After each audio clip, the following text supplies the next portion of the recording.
Hello officers,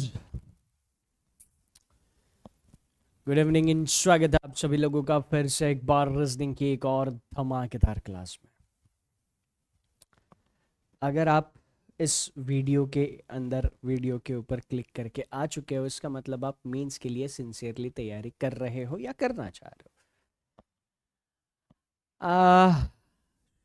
आप लोगों को शायद बताने की ज़रूरत नहीं होगी कि मेंस एग्जामिनेशन में एनालिटिकल रीजनिंग या फिर जिसको हम क्रिटिकल रीजनिंग भी बोलते हैं उसका वेटेज कितना होता है। चलो खैर, इन केस आपको पता नहीं है तो मैं एक बार बता दूं कि एनालिटिकल रीजनिंग में इसका वेटेज जो होता है वो कहीं ना कहीं आपका ये जो एग्जामिनेशन का वेटेज होता है, ये एग्जामिनेशन का वेटेज 8 से 10 क्वेश्चन एग्जामिनेशन में आते हैं। फिर कोई भी मेंस एग्जामिनेशन हो, SBI PO मेंस एग्जामिनेशन हो, IBPS PO mains examination, SBI clerk, RRB PO, IBPS clerk, IBPS SBI clerk, कोई भी मेंस एग्जामिनेशन हो, सारे के सारे मेंस एग्जामिनेशन में इस चैप्टर का वेटेज कितना होता है। इस चैप्टर का वेटेज आपका मिनिमम से मिनिमम 8 से 10 क्वेश्चन का होता ही होता है। तो अब इस चैप्टर के ऊपर हम लोगों की कमांड बहुत अच्छी होनी चाहिए, और इसी के लिए हम लोगों को क्या करना है, इसी के लिए हम लोगों को बस एक चीज करनी है। क्या करना है? हम लोगों को ये सारे के सारे कॉन्सेप्ट जितना हो सकता है उतना अच्छे से पढ़ने हैं, समझने हैं। तो बस ये 6 लेक्चर्स मैंने आप लोगों के लिए एनालिटिकल रीजनिंग में प्लान किए हैं। तो वो सारे के सारे 6 के 6 लेक्चर्स आपको एकदम अच्छे से देखने हैं, सुनने हैं, समझने हैं। एक बार वो 6 के 6 लेक्चर्स आपने देख लिए, सुन लिए, समझ लिए, बस उसके बाद थोड़ी सी प्रैक्टिस कर ली, आपका अंडरस्टैंडिंग डेवलप हो गया, तो फिर आपको ज्यादा कुछ एनालिटिकल रीजनिंग में और करने की जरूरत नहीं है। आपका सिलेक्शन जितना काम इन 6 सेक्शन से हो जाएगा। ठीक है, तो चलिए बिना देर लगाए शुरू करते हैं। ठीक है, सवाल सब लोग आंसर करिएगा। आप लोग पहले एग्जाम क्लियर करोगे और बाद में ऑफिसर बनोगे, या फिर आप पहले ऑफिसर बनोगे और बाद में एग्जाम क्लियर करोगे? आपको क्या लगता है कौन सा सिनारियो सही है? सिनारियो नंबर 1, पहले एग्जामिनेशन क्लियर फिर ऑफिसर बनोगे, या सिनारियो नंबर 2, आप पहले ऑफिसर बनोगे और फिर एग्जामिनेशन क्लियर करोगे? कौन सा सिनारियो आपको लगता है सही है, पहला या दूसरा? पहला सिनारियो सही है ना, पहले एग्जाम दोगे और फिर ऑफिसर बनोगे। मुझे क्या लगता है पता है? मुझे लगता है ये पहला सिनारियो गलत है।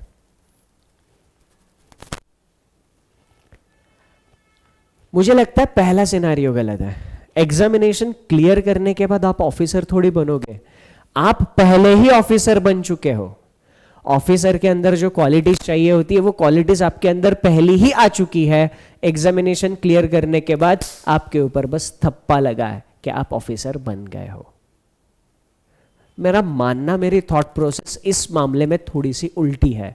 आपके अंदर जब तक वो ऑफिसर वाली क्वालिटीज नहीं आती, आपके अंदर जब तक वो ऑफिसर वाली थॉट प्रोसेस नहीं आती, आपके अंदर जब तक वो ऑफिसर की तरह जो भी इंफॉर्मेशन सामने आती है उस इंफॉर्मेशन को चारों साइड से 3 डायमेंशनल प्रोसेसिंग करके, वो इंफॉर्मेशन पूरी ऑलराउंड प्रोसेस करके, उसका एकदम कॉन्क्रीट अंडरस्टैंडिंग से उसका एनालिसिस करके जो भी डिसीजन लेना है डिसीजन ले। जब तक आपके अंदर ये क्वालिटीज नहीं आती तब तक आपकी एग्जाम क्लियर होती ही नहीं है सर।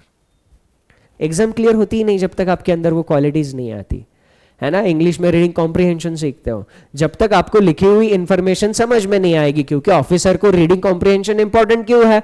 ऑफिसर को दिन में 50 सर्कुलर आएंगे, कुछ हेड ऑफिस से आएंगे, कुछ RBI से आएंगे। तो जो 50 सर्कुलर दिन भर में आएंगे वो सारे के सारे 50 सर्कुलर जो भी होंगे वो समझ में तो आने चाहिए ना सर। वो सर्कुलर ही समझ में नहीं आए, उसको आप अपनी ब्रांच में क्या इंप्लीमेंट करोगे? हाँ, ऑफिसर को पजल सॉल्व करना इंपॉर्टेंट क्यों है? ऑफिसर बनने के बाद दुनिया भर का कॉम्प्लिकेटेड डेटा आपके सामने आने वाला है। अब उस कॉम्प्लिकेटेड डेटा को आप लिमिटेड टाइम में प्रोसेस कर पाओ और उसको प्रोसेस करके एक सही तरीके से कॉन्क्रीट डिसीजन तक पहुंच पाओ, इसके लिए आपको पजल सॉल्विंग जरूरी है। एक ऑफिसर को डेटा इंटरप्रिटेशन क्यों जरूरी है? दुनिया भर का डेटा पैराग्राफ में लिखते रहेंगे, दिमाग का दही हो जाएगा। तो पिक्टोरियल फॉर्म में डेटा बहुत ज्यादा रिप्रेजेंट किया जाता है।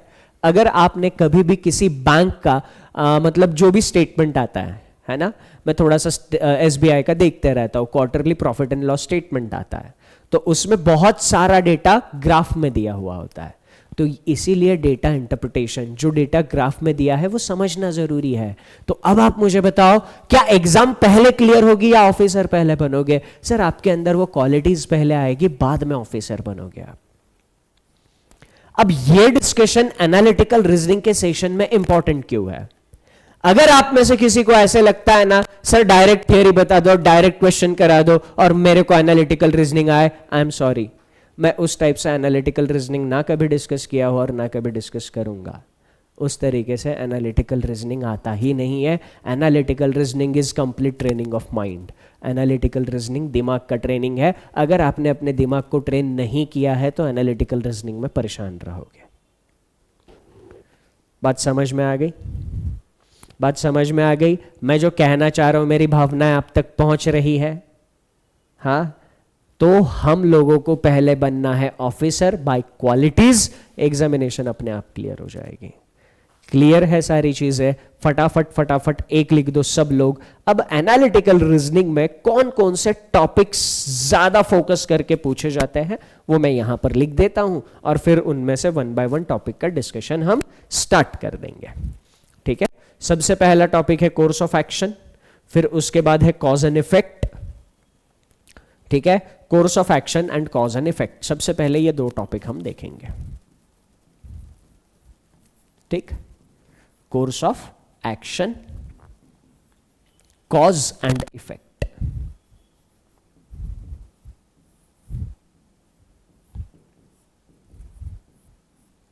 ये दो टॉपिक हम देखते हैं। ओके, तो पहला टॉपिक शुरू करते हैं course of action. But course of action से पहले चलो बाद में बता देता हूँ। ये टेलीग्राम चैनल ज्वाइन करके रखना, सारी इन्फॉर्मेशन और सारे अपडेट आपको इस टेलीग्राम चैनल पर मिलते रहेंगे। अभी आते हैं कोर्स ऑफ एक्शन पे। ठीक है, हाँ, what do you understand by course of action? Course of action, हाँ, ब्रूस ली की तरह कोई एक्शन करना है और उसका कोई एक 2-4 साल का कोर्स है, हाँ, या क्या है?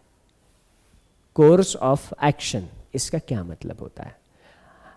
आप कभी अगर डॉक्टर के पास गए हो तो डॉक्टर ने आपको आपकी मतलब डायग्नोसिस करके आपको बोला होगा मैं आपको 3 दिन का मेडिसिन का कोर्स देता हूं, उसके बाद आप फिर मुझे आके मिलना। अब ये 3 दिन का मेडिसिन का कोर्स का मतलब क्या है? दवाइयों के बारे में पढ़ना है? मेडिसिन के बारे में पढ़ना है? नहीं। अब 3 दिन का मेडिसिन का कोर्स मतलब कब कौन सी दवाई लेनी है। मेडिसिन का कोर्स मतलब कब कौन से दवाई लेनी है। कोर्स ऑफ एक्शन, कब कौन सा डिसीजन लेना है, कब कौन सा एक्शन लेना है। एकदम शॉर्ट में मैं अगर कहूं कोर्स ऑफ एक्शन का मतलब है, कोर्स ऑफ एक्शन का क्या मतलब है एकदम शॉर्ट में अगर मैं कहूं, ठीक है, it is science of taking decision. Science of taking decision. एक सिचुएशन हमें दी जाएगी और उस सिचुएशन में हमें कोई एक डिसीजन लेना पड़ेगा। ठीक है, एग्जामिनेशन में सवाल कैसे आएंगे? एक स्टेटमेंट दिया जाएगा, उस स्टेटमेंट में कोई सिचुएशन एक्सप्लेन की जाएगी। अब उस सिचुएशन में कुछ कोर्स ऑफ एक्शन सजेस्ट किए जाएंगे। ठीक है, ये पहला कोर्स ऑफ एक्शन, ये दूसरा कोर्स ऑफ एक्शन, ये तीसरा course of action and so on. हमें क्या तय करना है इस सिचुएशन में, इनमें से कौन सा डिसीजन लेना सही है। हमें क्या तय करना है? जो भी सिचुएशन एक्सप्लेन करी है उस सिचुएशन में नीचे सजेस्ट किए हुए डिसीजंस में से कौन सा डिसीजन लेना सही होगा। ठीक, अब सबसे पहली चीज, ये जो भी सिचुएशन एक्सप्लेन करी जाएगी 99% केसेस में इस सिचुएशन में कुछ प्रॉब्लम दिया होगा, प्रॉब्लमैटिक सिचुएशन हमें दी होगी। अब सब लोग मुझे बताइएगा, अगर आपके सामने कोई भी प्रॉब्लम आता है तो उस प्रॉब्लमैटिक सिचुएशन में आप जो भी डिसीजन लोगे वो किस लिए लोगे? आपके सामने एक प्रॉब्लम आ गया है और मैंने बोला इस प्रॉब्लम में आपको डिसीजन लेना है, उस समस्या भरी सिचुएशन में सबसे पहले तो आप उस समस्या को सॉल्व करने की कोशिश करोगे, है ना? तो आप सबसे पहले क्या कोशिश करोगे सर? उस प्रॉब्लम का आप सॉल्यूशन निकाल लो। क्या करोगे? उस प्रॉब्लम का आप सॉल्यूशन निकाल लो।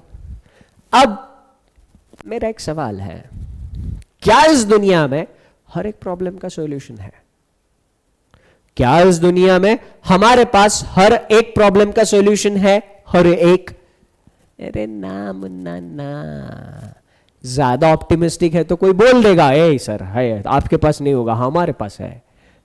आपको नहीं आते होंगे प्रॉब्लम सॉल्व करना, हम सारे कर लेते हैं, है ना? ज्यादा ऑप्टिमिस्टिक होगा तो कोई ऐसा बोल देगा। बात सही है, दुनिया में सारे प्रॉब्लम के सॉल्यूशन है, बट नॉट नेसेसरीली जिस पॉइंट ऑफ टाइम पे वो प्रॉब्लम हमारे सामने आए उसी पॉइंट ऑफ टाइम पे हमारे पास उसका सॉल्यूशन हो। 2020 में कोरोना आया था, है ना? कोरोना आने के बाद उस पॉइंट ऑफ टाइम पे, जिस टाइम पे कोरोना हमारे सामने आया था, उस पॉइंट ऑफ टाइम पे हमारे पास उसका सॉल्यूशन था नहीं। फिर क्या किया हमने? अगर कोई ऐसी प्रॉब्लम हमारे सामने आ जाए जिसका सॉल्यूशन हमारे पास नहीं है, अगर इसमें कोई ऐसी प्रॉब्लम बताई हो जिसका सॉल्यूशन नहीं मिल सकता, तो हम ऐसा डिसीजन लेंगे जिस डिसीजन से हम उस प्रॉब्लम की इंटेंसिटी कम कर सकते हैं। हम ऐसा डिसीजन लेंगे जिस डिसीजन से उस प्रॉब्लम की हम इंटेंसिटी कम कर सकते हैं। बात समझ में आ गई? तो कोर्स ऑफ एक्शन या फिर डिसीजन मेकिंग का सबसे पहला पॉइंट, जो भी प्रॉब्लम दिया है उस प्रॉब्लम को समझो और इनमें से कौन सा डिसीजन उस प्रॉब्लम का समाधान करता है। अगर समाधान एक भी नहीं कर पाया है तो कौन सा डिसीजन उस प्रॉब्लम की इंटेंसिटी कम करता है, इसके ऊपर गौर करो और वो डिसीजन ले लो। पहला पॉइंट।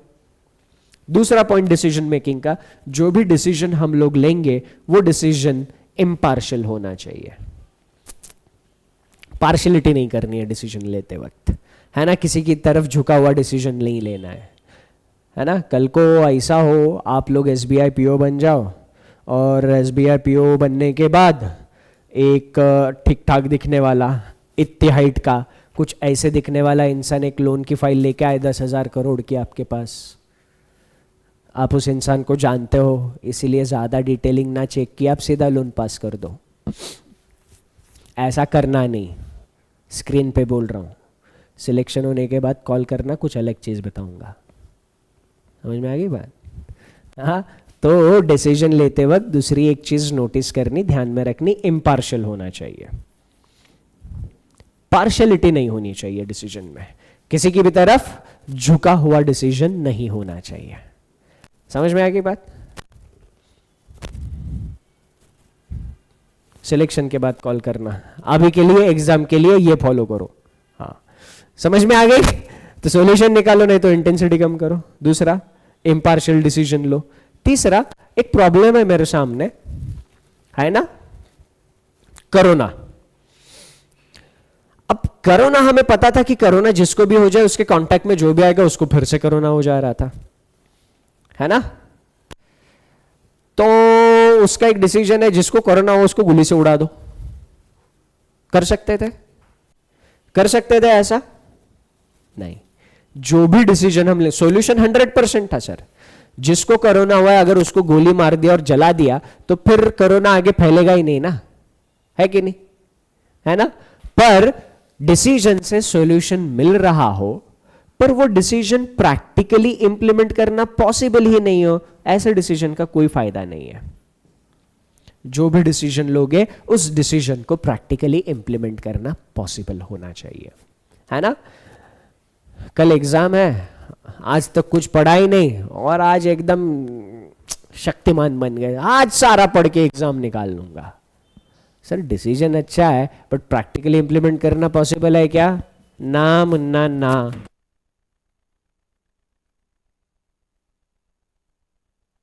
है ना? तो डिसीजन का तीसरा एस्पेक्ट क्या है? तीसरा एस्पेक्ट ये है कि डिसीजन जो भी लेंगे उस डिसीजन को प्रैक्टिकली इंप्लीमेंट करना पॉसिबल होना जरूरी है। बात समझ में आ गई? ओके तो डिसीजन लेते वक्त कौन कौन सी चीजें याद रखनी है? सॉल्यूशन मिलना चाहिए, नहीं तो इंटेंसिटी कम होनी चाहिए, नहीं तो डिसीजन इम्पार्शियल होना चाहिए, ठीक है, और डिसीजन जो भी लेंगे प्रैक्टिकली इंप्लीमेंट करना पॉसिबल होना चाहिए। लास्ट पैरामीटर, जो भी डिसीजन लोगे वो एक्सट्रीम नहीं होना चाहिए, है ना। मैंने होमवर्क बोल दिया और किसी ने होमवर्क भी नहीं किया, है ना, मैंने होमवर्क बोल दिया है और किसी ने होमवर्क ही नहीं किया, मैंने सीधा उसको गोली मार दिया, तू जा, चलेगा? है नहीं चलेगा, है ना। ओवर रिएक्ट नहीं करना है किसी भी सिचुएशन में। तो डिसीजन के ये पैरामीटर्स अगर आप क्वेश्चन में साथ ही साथ जिंदगी में भी लगाओगे ना, तो हमारे डिसीजन मैक्सिमम टाइम सही आएंगे, है ना। मैक्सिमम टाइम डिसीजन सही आते हैं अगर हम ये चीजों को फॉलो करते हैं। बात समझ में आ गई? सारी की सारी बातें समझ में आ गई तो एक लिखो। तो ये कोर्स ऑफ एक्शन के पीछे का थॉट प्रोसेस है। अब हम लोग क्या करने वाले हैं? अब हम लोग इसी थॉट प्रोसेस को क्वेश्चंस में इंप्लीमेंट करने वाले हैं। तो अब क्वेश्चन का डिस्कशन स्टार्ट करते हैं, ठीक है। मैं एक एक क्वेश्चन आप लोगों को दूंगा, आप लोग मुझे उनके आंसर्स बताना, ठीक। टाइम लगेगा, टाइम लगने पर आंसर बताना, ठीक है। ये है पहला क्वेश्चन आप लोगों के सामने स्क्रीन पर। एक सिचुएशन बताई है, इस सिचुएशन में कौन सा कोर्स ऑफ एक्शन लेना सही होगा ये आपको बताना है। बताओ।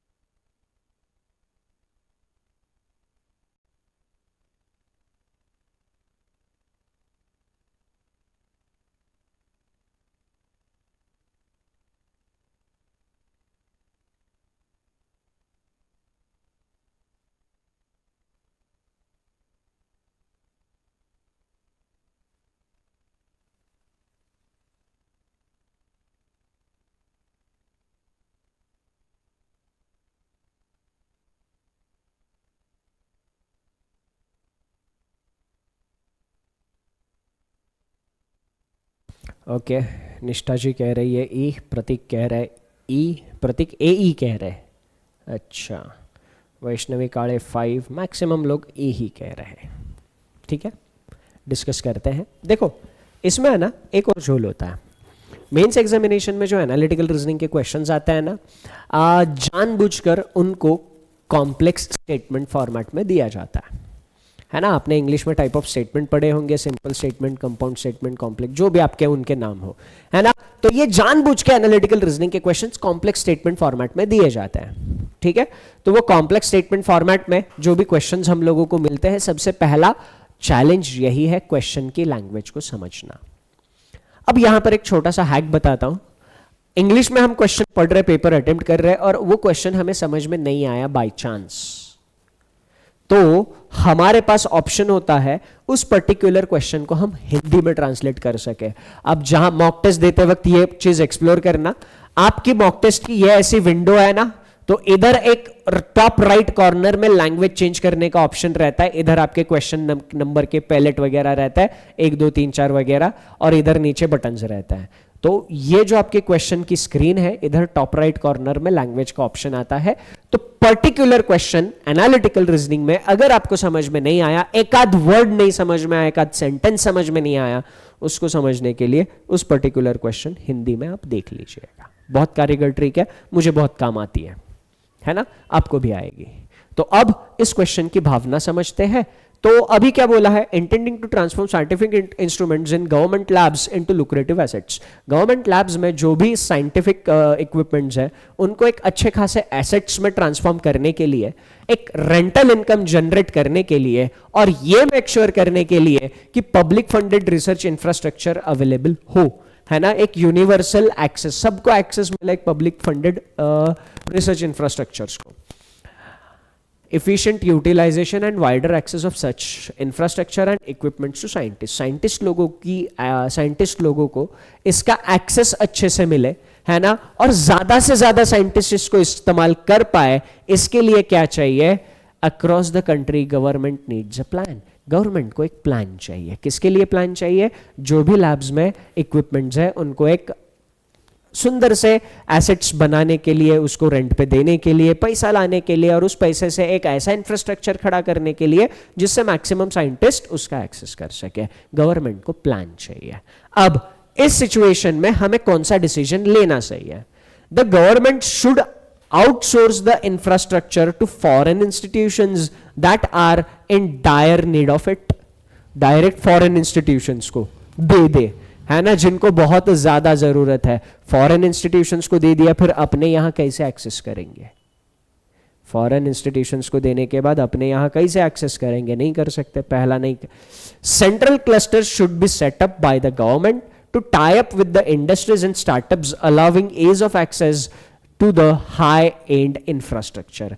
कहना क्या चाह रहा है? एक सेंट्रल सेटअप कर लेना चाहिए जिसमें हाई एंड इक्विपमेंट सारे के सारे हो. अब उसके लिए वो क्या करे? उसके लिए वो इंडस्ट्रीज के साथ टाई अप करे, उसके लिए वो स्टार्टअप्स के साथ टाई अप करे और एक सेंट्रल इंफ्रास्ट्रक्चर खड़ा करे. जिससे क्या होगा? हर एक इंडस्ट्री को अपना अलग से इंफ्रास्ट्रक्चर सेट करने का खर्चा नहीं आएगा, स्टार्टअप को अपना अलग से इंफ्रास्ट्रक्चर खड़ा करने का खर्चा नहीं आएगा. सब लोग थोड़ा थोड़ा थोड़ा थोड़ा पैसा कोलैबोरेट करके खड़ा कर लेंगे, एक सेंट्रल सेटअप होगा और वहां से क्या काम हो जाएगा.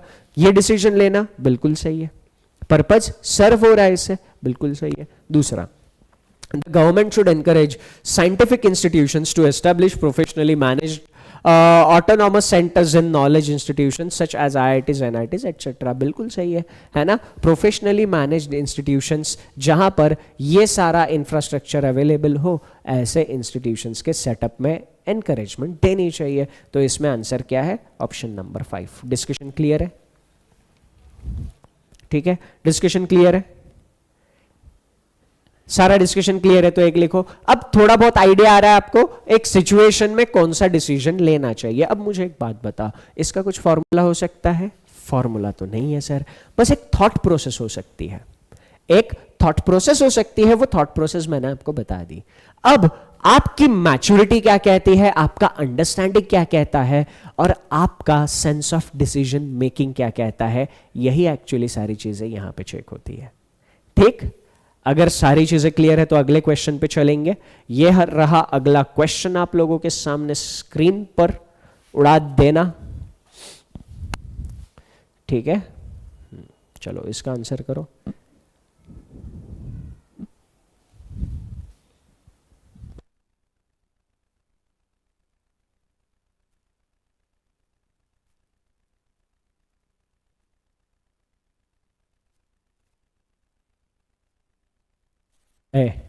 किसका डिबेट चल रहा है रे? क्लास लाइव है कि रिकॉर्डेड है? क्लास लाइव है, मेंस की क्लास है. ज़्यादा इधर उधर की बातें मैं करता नहीं हूँ मेंस की क्लास में, टू द पॉइंट सिर्फ बातें होगी, है ना. इसीलिए मैं ज़्यादा कमेंट्स वगैरह देख नहीं रहा हूँ. फोकस करो क्लास पे.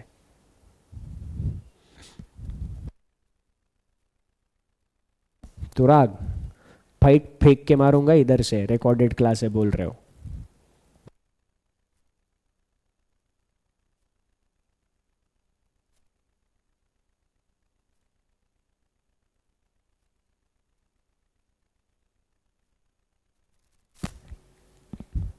वैष्णवी काले, प्रतीक ठाकुर, शिवानी जी 2 कह रही है, बाकी कह रहे 4.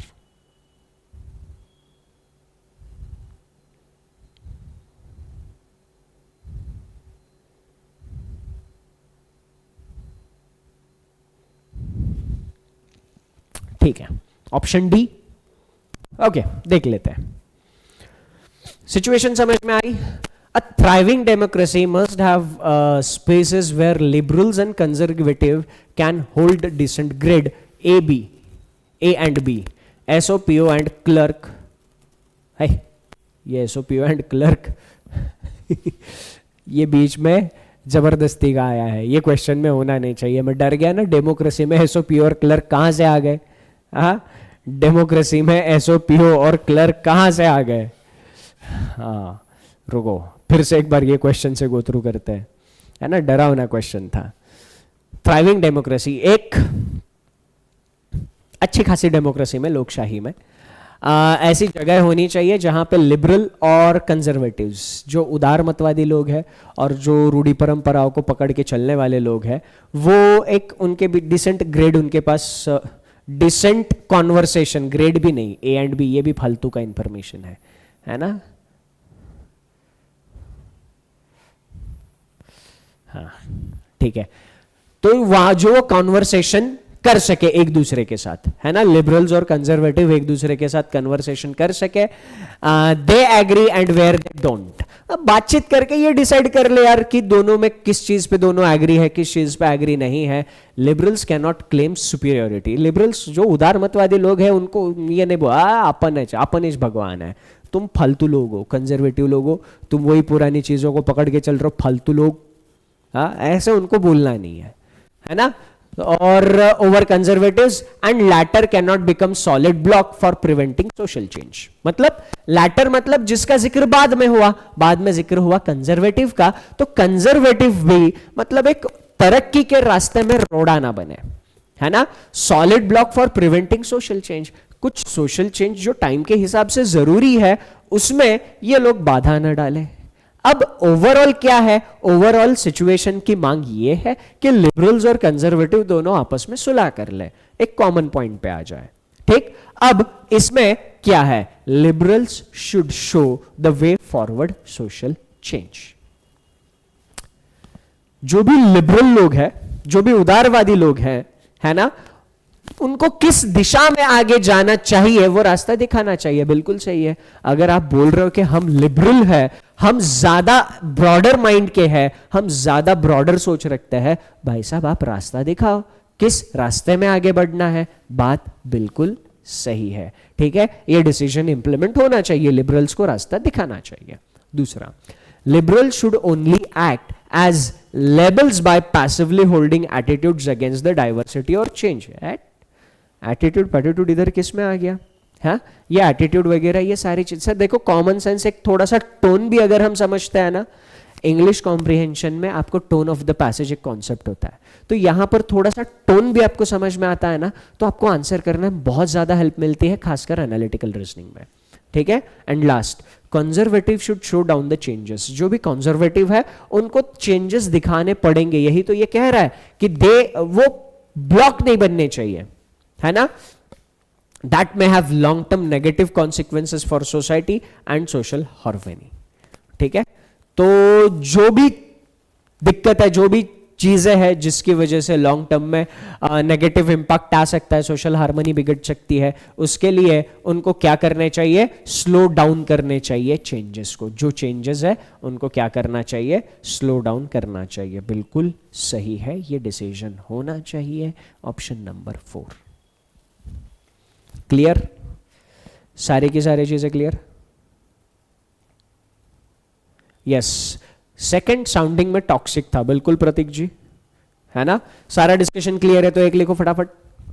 डिस्कशन सारा का सारा एकदम चकाचक क्लियर है तो एक लिखना, ठीक। अगला क्वेश्चन ये रहा आप लोगों के सामने, उड़ा दो।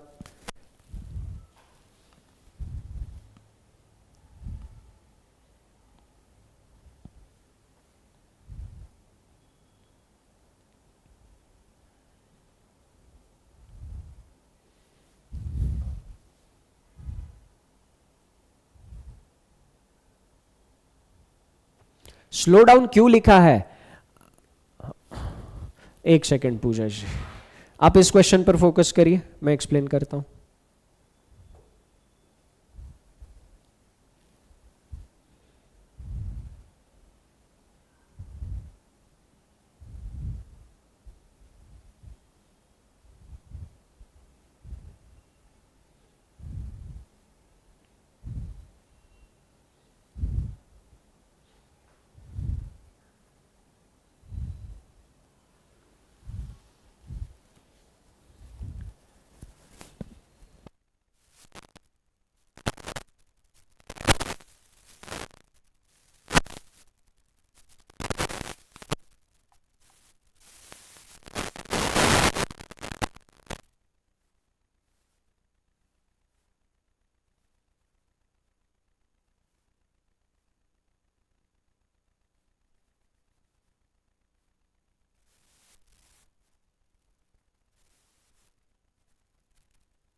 ई कह रहे हैं मैक्सिमम लोग देख लेते हैं, ठीक है ना। इसको देख लेते हैं, बट फिलहाल पिछले क्वेश्चन में एक डाउट था, वो डाउन स्लो डाउन को लेकर था। देखो एक छोटी सी चीज समझना, दो लोग हैं, एक लिबरल है जो चेंजेस लाना चाहते हैं, सोसाइटी में जो चीजें चल रही है उनको लेकर चेंजेस लाना चाहते हैं। फॉर एग्जांपल बहुत सालों पहले अपने यहाँ जीन्स को लेकर बहुत ज़्यादा चीज़ें चल रही थी, लड़के जीन्स पहने ठीक है, लड़कियां जीन्स पहने ठीक नहीं है, बहुत सालों पहले डिबेट चल रही थी। जो लिबरल दिमाग के थे उनको लग रहा था नहीं कोई दिक्कत नहीं है, जो कंजर्वेटिव थे उनको दिक्कत थी। तो अब दिक्कत मतलब अब ये लाइन कहना क्या चाह रही थी, जो भी लोग कंजर्वेटिव है, जो भी रूढ़ी परंपराओं को पकड़ के चलने वाले लोग हैं, उन लोगों को अगर ऐसे कोई चेंजेस दिखते हैं, उन चेंजेस की वजह से लॉन्ग टर्म में सोसाइटी पे इंपैक्ट आ सकता है, जो भी सोशल हार्मनी है वो बिगड़ सकती है। अभी वो चेंज लाने से अभी फिलहाल शॉर्ट टर्म में दिक्कत कोई नहीं होगी, बट आगे चल के इसके बहुत नेगेटिव इंपैक्ट हो सकते हैं। अगर ऐसा है तो उनको स्लो डाउन करना चाहिए, अपोज करना चाहिए। क्यों नहीं लिखा अपोज करना चाहिए, क्यों नहीं लिखा? देखो अब आप जब एक रिस्पॉन्सिबल सीट पे जाके बैठोगे ना, तो बहुत बार आप एकदम स्ट्रिक्ट डिसीजन नहीं ले पाओगे, बहुत बार नहीं ले पाओगे। ये बात याद रखना, आप जब ऑफिसर की चेयर में जाके बैठोगे फाइनली और आपके सामने कुछ सिचुएशंस आएगी, आपको ये बात क्लिक हो जाएगी। बहुत बार आप ऐसे सिचुएशन में फंसोगे जहां पर आप एकदम स्ट्रिक्ट डिसीजन नहीं ले पाते हो, तो वहां पर आपको क्या करना पड़ता है, वो जो डिसीजन होता है ना वो प्रोलॉन्ग करना पड़ता है। मतलब यहां पर स्लो डाउन करेंगे तो क्या होगा, वो अभी होने की वजह 10 साल बाद होगी, मे बी उसका इंपैक्ट कम आए या फिर उतने टाइम में वो चीज हो ही ना। बात समझ में आ गई? जिस किसी का भी डाउट था, अब इधर फोकस करेंगे।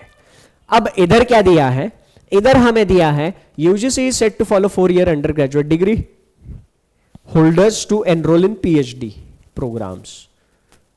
अच्छा, पीएचडी प्रोग्राम में अगर एनरोलमेंट करनी है तो 4 साल की डिग्री कंपलसरी होनी चाहिए, ऐसा यूजीसी कुछ नॉर्म लाने वाला है।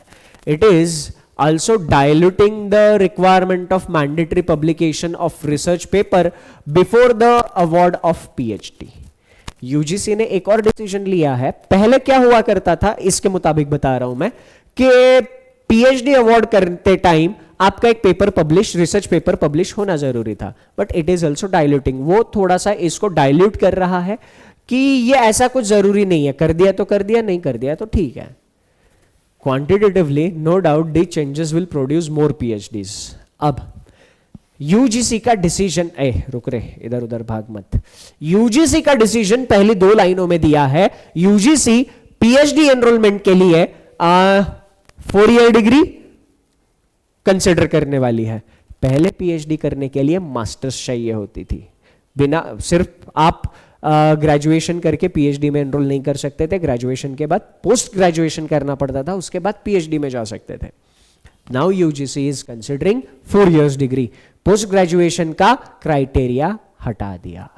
फिर रिसर्च मतलब पीएचडी देने से पहले उनका एक रिसर्च पेपर पब्लिश होना जरूरी था, अब वो भी उसको हटा दिया, डाइल्यूट कर दिया, मतलब हटा दिया। तो इसका रिजल्ट क्या होगा, नंबर के तौर पे अगर हम देखेंगे तो बहुत ज्यादा पीएचडी होल्डर्स दिखेंगे, नंबर बहुत ज्यादा दिखेंगे भाई साहब, दर्जनों पीएचडी होल्डर्स आ रहे हैं मार्केट में, दर्जनों, ठीक है। But most student bypassing PG have a clear focus or the institutions require they do on their area of research। ठीक है, जो भी पीजी को बाईपास कर रहे हैं उनका फोकस इंस्टीट्यूशंस पे हो। Many PhDs will go on to teach undergraduate and PG students, and inadequate knowledge of the core discipline will impair teaching standards। मतलब इसका क्या है, ये ज्यादातर many PhDs will go on to teach undergraduate and PG students। ठीक है, तो इससे क्या होगा, ज्यादातर PhD स्टूडेंट्स क्या होंगे, अंडर ग्रेजुएट स्टूडेंट्स को पढ़ाएंगे। अब अंडर ग्रेजुएट स्टूडेंट्स को पढ़ाएंगे तो उन लैक ऑफ नॉलेज जाएगा ना, क्योंकि पहले क्या होता था, पहले ग्रेजुएशन के बाद पोस्ट ग्रेजुएशन और नॉलेज ले लिया, फिर पीएचडी में गए। अब बीच का नॉलेज वाला चंक ही मिस कर दिया तो नॉलेज में कमी तो जाहिर सी बात है रहनी थी। ओके, सो वो टीचिंग स्टैंडर्ड्स में क्या करेंगे, वो टीचिंग स्टैंडर्ड्स में दिक्कतें देंगे। अब इस पे कोर्स ऑफ एक्शन क्या होना जरूरी है, कौन सा एक्शन लेना चाहिए? ओवरऑल इसका टोन क्या है सर? ओवरऑल इसका टोन है कि पीएचडी के जो स्टैंडर्ड्स है उन स्टैंडर्ड्स को मतलब क्वालिफाइंग लिमिट्स जो थी उनको कम किया जा रहा था, ठीक है, ओवरऑल ये टोन था इसका।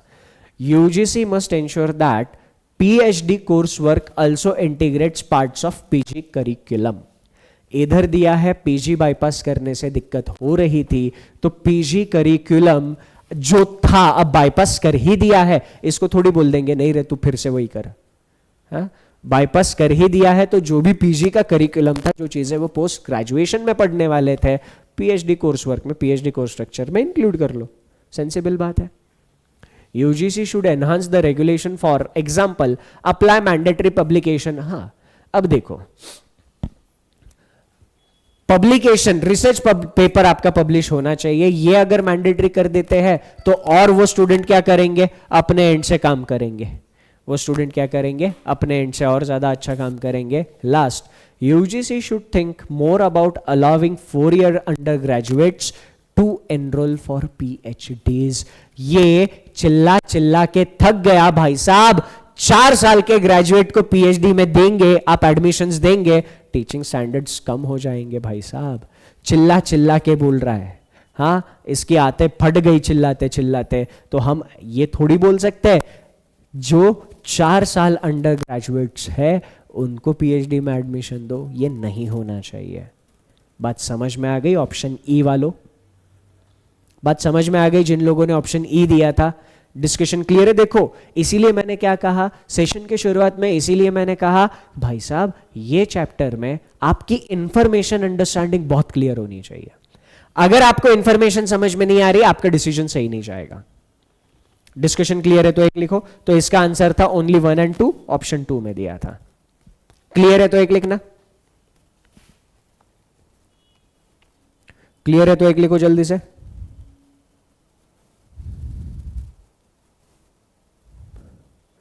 गौतम जी अभी अभी आपने स्टार्ट किया है, बैंक महापैक में एनरोल कर लीजिए। बैंक महापैक में एनरोल करने के बाद एम बैच फॉलो करिए, ठीक है गौतम जोशी? बहुत बढ़िया। अब आगे चलते हैं। अब डिसीजन गलत मत करना, अब डिसीजन गलत मत करना, ठीक है?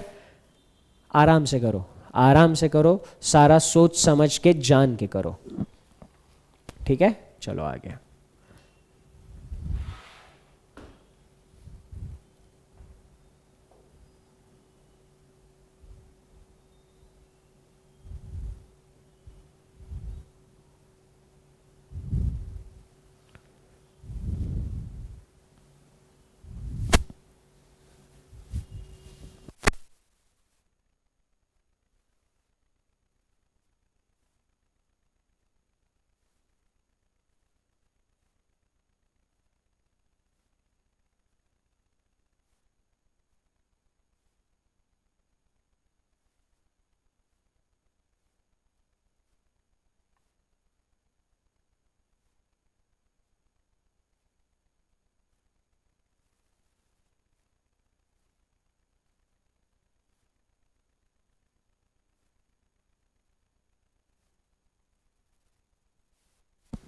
इंफॉर्मेशन को अच्छे से समझो।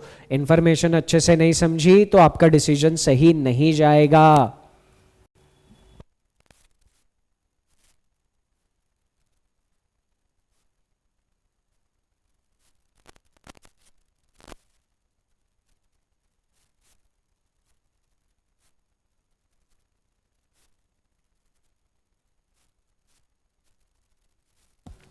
प्रज्ञा वाघ ऑप्शन 2 कह रही है, बाकी सब लोग ऑप्शन 5 कह रहे हैं। राजश्री रॉय ऑप्शन 3 कह रही है, प्रणय ऑप्शन सी, प्रतीक ठाकुर भी ऑप्शन बी कह रहा है, संस्कृति चौधरी भी ऑप्शन बी कह रही है। ठीक है, ध्यान से पढ़ते हैं और समझते हैं।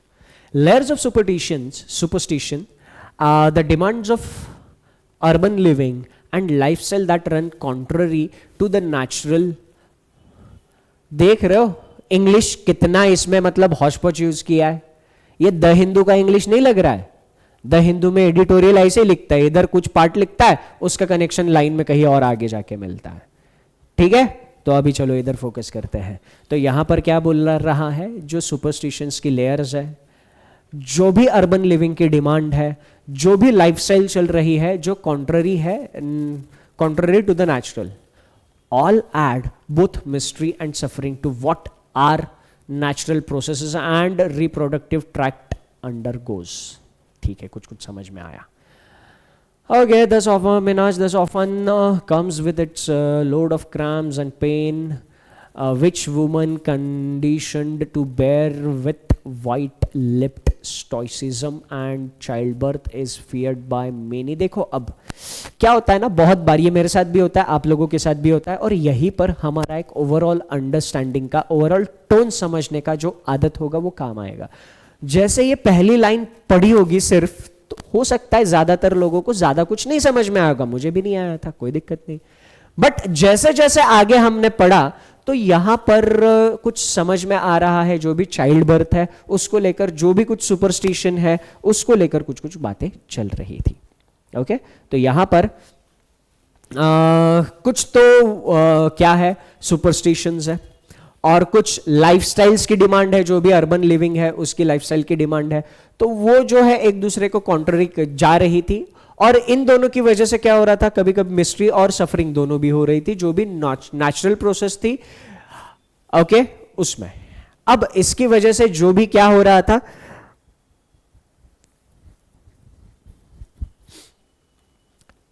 many who seeks epidurals or C-sections as the delivery date draws near. ठीक है, ओके. जो प्राकृतिक प्रजनन से गुजरती है, इस प्रकार महावरी अक्सर ऐंठन और दर्द के भार के साथ आती है, जिसे महिलाओं के सफेद वाले संयम के साथ सहन करने के लिए वातानुकूलित किया जाता है, और प्रसव की आशंका का तलाश करते हैं क्योंकि डिलीवरी की तारीख करीब आती है. ठीक है, तो यहां पर कोर्स ऑफ एक्शन ऐसे सिचुएशन में क्या होने चाहिए, encourage the adoption of holistic and natural approaches to reproductive health such as yoga, meditation and herbal remedies to manage menstrual cramps and childbirth pain effectively. Overall tone child birth में जो भी problems आ रही है उसी को लेकर है overall tone. तो अब ओवरऑल टोन चाइल्ड बर्थ में आने वाली प्रॉब्लम्स है या रिप्रोडक्टिव सिस्टम को लेकर जो भी प्रॉब्लम्स है ना, रिप्रोडक्टिव ट्रैक्ट जो भी प्रॉब्लम्स फेस कर रहा है. ठीक है, तो वहां पर क्या हमें ऐसी तो रुकना, क्या हमें ऐसी चीजों को एनकरेज करना चाहिए जो नेचुरली हीलिंग हो? यस, ऑफ कोर्स करना चाहिए. Education and awareness programme to dispel superstitions and myths surrounding reproductive health. Reproductive health के रिगार्डिंग जो भी सुपरस्टिशंस है उनको दूर करने के लिए एजुकेशनल प्रोग्राम्स, अवेयरनेस प्रोग्राम्स चलने चाहिए, बिल्कुल चलने चाहिए सर, उसके बिना ये खत्म नहीं होगा. Natural healing is the best way forward since women are blessed with the ability to bear pain stoically. अब थोड़ा सा इस बात पे ध्यान देना, ये कहना चाह रहा है natural healing is the best वे. आप जो भी पेन हो रहा है उस पेन को क्योर करने के लिए एक्सेप्ट नेचुरल कोई तरीका अपनाओ ही मत, सिर्फ योगा करो, दूसरा कोई तरीका अपनाओ ही मत. What if that pain is unbearable? What if that pain is unbearable? इधर एक वर्ड ने दिक्कत किया है, natural healing is the best way forward. Best मतलब कह रहा है कि ये बेस्ट है. ठीक है, ये नहीं होगा, ये बिल्कुल भी नहीं होगा, बिकॉज ये हमें बोल रहा है कि सिर्फ नेचुरल चीजों पे, नेचुरल हीलिंग पे डिपेंड करो नहीं. पहला एंड सेकंड, इसका आंसर होगा ऑप्शन 2. डिस्कशन क्लियर है तो एक लिखो. बहुत कम 2-4 लोगों ने ही ऑप्शन 2 दिया था. डिस्कशन क्लियर है तो एक लिखना. बात समझ में आ गई? बात समझ में आ गई. इसलिए मैंने क्या कहा शुरुआत में, आपका इंफॉर्मेशन का अंडरस्टैंडिंग, ओवरऑल टोन समझना, और ये बहुत ज़्यादा काम आने वाला है. अगला क्वेश्चन जो लोग हिंदी में सॉल्व करना चाहते हैं, क्वेश्चन बड़ा है, वीडियो को यहीं पे पॉज करो. हिंदी में सॉल्व करना चाहते हैं वीडियो को पॉज कर लेना या स्क्रीनशॉट ले लेना. जो इंग्लिश में सॉल्व करना चाहता है, ये रहा क्वेश्चन, सॉल्व करो.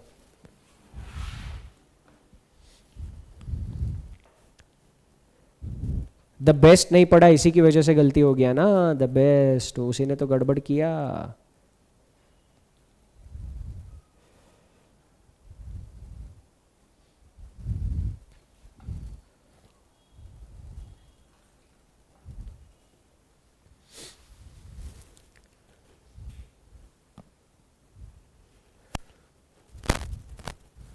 क्वेश्चन समझ में आ रहा है क्या?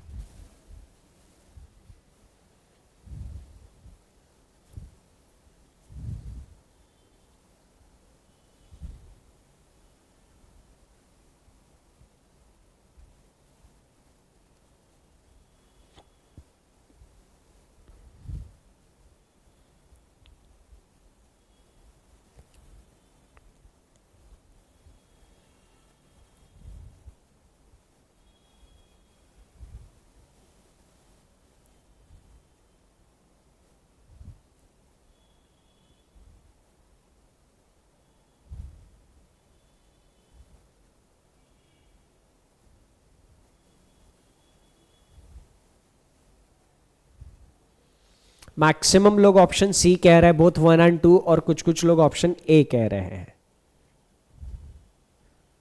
ठीक है, कर ले डिस्कस, चलो डिस्कस कर लेते हैं। ठीक है, राहुल जी भी ए कह रहे हैं, भावना शक्या कह रही है ए, प्रज्ञा भी कह रही है ए। ठीक है, हमने रिवर्स इनइक्वालिटी देखा, हमने रिवर्स सिलोजिज्म देखा, तो वैसे ही ये रिवर्स कोर्स ऑफ एक्शन है। मजे करो, मेंस के पेपर खासकर पीओ मेंस के पेपर इतने अतरंगी, पता नहीं वो पेपर सेटर के पास इतना टाइम कहां से आता है, इतने अतरंगी क्वेश्चन सोचता है। ये देखो, हमें कोर्स ऑफ एक्शन दे दिया और 3 सिचुएशंस दे दी, और हमसे क्या बोल रहा है पता है? हमसे बोल रहा है इनमें से कौन सी ऐसी सिचुएशन है जिसमें यह कोर्स ऑफ एक्शन फॉलो करता है। क्वेश्चन समझ में आ गया? सिचुएशन 1, सिचुएशन 2, सिचुएशन 3, तीन में से कौन से सिचुएशन में ये कोर्स ऑफ एक्शन फॉलो करेगा, ये हमें बताना है। रिवर्स कोर्स ऑफ एक्शन, मजे करना। कोर्स ऑफ एक्शन क्या दिया है? The individual in question ought to be apprehended and the business license should be, जो भी उसका है मतलब, जो भी प्रोनाउंसिएशन है, जो भी मतलब है। अब मेरे को एग्जैक्ट मतलब उसका नहीं पता। देखो ये चीज है ना, आपको बहुत ज्यादा काम आ सकती है। इसका एग्जैक्ट वर्ड हमें नहीं पता, हमारे पास 2 ऑप्शन है। हमें मतलब मुझे नहीं पता, हमारे पास 2 ऑप्शन है। अगर आपके पास एक स्किल है कि आप इसको पढ़कर, अगर आप टोन समझकर इसका मतलब के नजदीक नियर बाय जा सको, एक वो ऑप्शन है। तो जैसे मुझे यहां पर दिख रहा है ना, ये एप्रीहेंडेड देखकर मुझे एक चीज समझ में आ रही है, थोड़ा सा टोन इसका नेगेटिव है ना। And business licence should be, जो भी उसका प्रोनाउंसिएशन है, मुझे लग रहा है कि उसका मतलब कैंसलेशन वैंसलेशन की तरह होना चाहिए। तो ओवरऑल टोन समझ के हमने किया पहली चॉइस। दूसरी चॉइस नहीं समझ में आया, उस पर्टिकुलर क्वेश्चन को हिंदी में ट्रांसलेट करके देखो, और हिंदी में हमें उसका मतलब समझ में आ गया।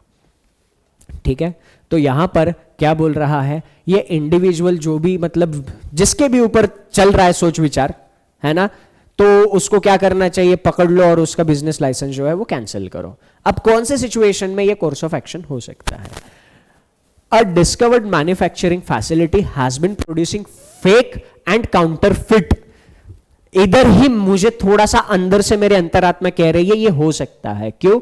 एक मैन्युफैक्चरिंग फैसिलिटी है, वो फेक और काउंटरफिट मतलब जो प्रॉपर नहीं है, ऐसे versions of local spice brand, है ना, जो लोकल स्पाइस ब्रांड है उनके नकली जाली वर्जन वो बना रहा है। इनकॉर्पोरेटिंग डोंकी डंक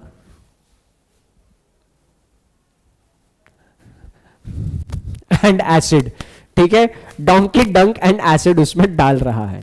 the seized adulterated spices encompasses coriander powder, red chilli powder, turmeric and blend of spices. ठीक है, तो ये अगर जाली काम कर रहा है तो उसको पकड़ के उसका बिजनेस लाइसेंस रद्द होना चाहिए था क्या? बिल्कुल होना चाहिए। सिचुएशन में ये कोर्स ऑफ एक्शन एप्लीकेबल है। Situation 2, 2 individuals have been involved in the printing and distribution of counterfeit currency. counterfeit fake है ना, तो फेक करेंसी छाप रहे, डिस्ट्रीब्यूट कर रहे। भाई साहब ऐसा मत करो रे, 10,000 करोड़ का प्लान है अपने पास, तो इनको भी पकड़ के उनका बिजनेस लाइसेंस रद्द कर देना, कैंसिल कर देना चाहिए। पहले 2 सिचुएशन में अप्लाई हुआ। तीसरी situation, collective 7 individuals operated an illicit call centre, वो भी मुझे नहीं पता, as personal from diverse law enforcement agencies to deceive and extort money from unsuspecting foreign nationals. ठीक है, तो क्या इस सिचुएशन में उनका बिजनेस लाइसेंस रद्द करना चाहिए? भाई साहब ये अगर मनी एक्सटॉर्ट कर रहा है तो सिर्फ कैंसिलेशंस ऑफ लाइसेंस नहीं, इनके खिलाफ और ज्यादा सीवियर एक्शन होनी चाहिए। तो ये इनके ऊपर अप्लाई नहीं होगा, इनके ऊपर और ज्यादा सीरियस एक्शन होनी जरूरी थी। बात समझ में आ गई है ना? बात समझ में आ गई। तो एक 7 लोग जो भी एक फेक कॉल सेंटर या इलीगल कॉल सेंटर चला रहे थे, और वो क्या कर रहे थे, जो भी उसका अजीब सा प्रोनाउंसिएशन है, वो कुछ तो कर रहे थे, कुछ तो गंदे काम, गंदे मतलब गलत काम कर रहे थे। ठीक है, और वो क्या कर रहे थे, मतलब ये प्रिटेंड कर रहे थे कि वो एनफोर्समेंट एजेंसीज से है, मतलब वो आपने अक्षय कुमार की मूवी देखी थी ना, है ना, उन्होंने जाली सीबीआई बना ली थी या कुछ भी एजेंसी बना ली थी, वैसे कर रहे थे और लोगों से पैसा हड़प रहे थे। तो इनको इनकी एजेंसी, सर जब एक बात समझना, जब इनका खुद का कॉल सेंटर ही इलीगल है तो लाइसेंस कहां से रद्द करोगे उनका? बात समझ में आ रही है? अरे इलीगल कॉल सेंटर चला रहे थे वो, तो लाइसेंस है ही नहीं तो रद्द क्या करोगे, कैंसिल क्या करोगे? बात समझ में आ गई? तो ये सिचुएशन 3 में एप्लीकेबल नहीं है, इनके पास लाइसेंस ही नहीं है, वो फेक कॉल सेंटर चला रहे हैं। समझ में आ गई बात? भावना समझ में आ गई? सिर्फ पहले 2 थे जिधर ये फिट हो रहा था, तो यहां पर आंसर क्या होना चाहिए था हमारा? पहले 2 में ये फिट हो रहा था, पहले 2 ऑप्शन में है क्या? 1 और 2, 1 और 2 ऑप्शन सी। ठीक है, just a second. Counterfeit currency notes in the vicinity, they were apprehended in the act. Who is a local teacher? just a second के ऊपर भी हम फिर से एक बार सोचेंगे, सेकंड के ऊपर हम एक बार फिर से सोचेंगे। Okay, just a second. Second भी फॉलो नहीं होगा, है ना, सेकंड भी फॉलो नहीं होगा क्योंकि इनके पास लाइसेंस है, ऐसा इनके बिजनेस के पास लाइसेंस है। ये प्रतीत होता है क्या? ये मालूम पड़ता है क्या हमें? ये भी हमें मालूम नहीं पड़ता है। 2 individuals have been involved in the printing and distribution of counterfeit currency. अब ये देखो, ये एक मैन्युफैक्चरिंग फैसिलिटी थी, मैन्युफैक्चरिंग फैसिलिटी थी, वो एक बिजनेस कर रहे थे, बिजनेस के लिए लाइसेंस चाहिए होते, इनके पास लाइसेंस था। ये 2 लोग कौन है? इनके पास करेंसी प्रिंट करने के लाइसेंस वगैरह वो तो सिर्फ आरबीआई के पास है, किसी और के पास नहीं। तो ये लाइसेंस वगैरह कैंसिलेशन इनके पास नहीं आ सकता। ठीक है, तो ये मतलब कैसा है? ये पार्ट एप्लीकेबल हो रहा है, ये पार्ट एप्लीकेबल नहीं हो रहा है। कंप्लीट एप्लीकेबल हो रहा था क्या इन 2 सिचुएशंस में? नहीं, सिर्फ सिचुएशन 1 ऐसी थी जिसके ऊपर वो course of action exact perfect applicable हो रहा था, बट ओनली 1 हमारे पास ऑप्शन में नहीं है।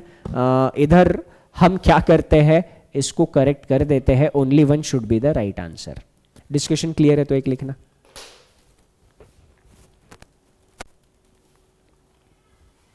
ठीक है, डिस्कशन क्लियर है तो एक लिखना। हाँ, ऑप्शन नहीं था, मे बी कुछ टाइपिंग के वक्त गड़बड़ हुई है, but option 1 only 1 follows, that should be the correct answer. किसी को डाउट है तो पूछ लो। अब मुझे एक बात बताओ, ये क्लियर हो गया कोर्स ऑफ एक्शन? ठीक है, कोर्स ऑफ एक्शन क्लियर हो गया सबको? एक बार फिर से क्विकली रिवाइज कर देता हूं और अगले टॉपिक की तरफ चलता हूं।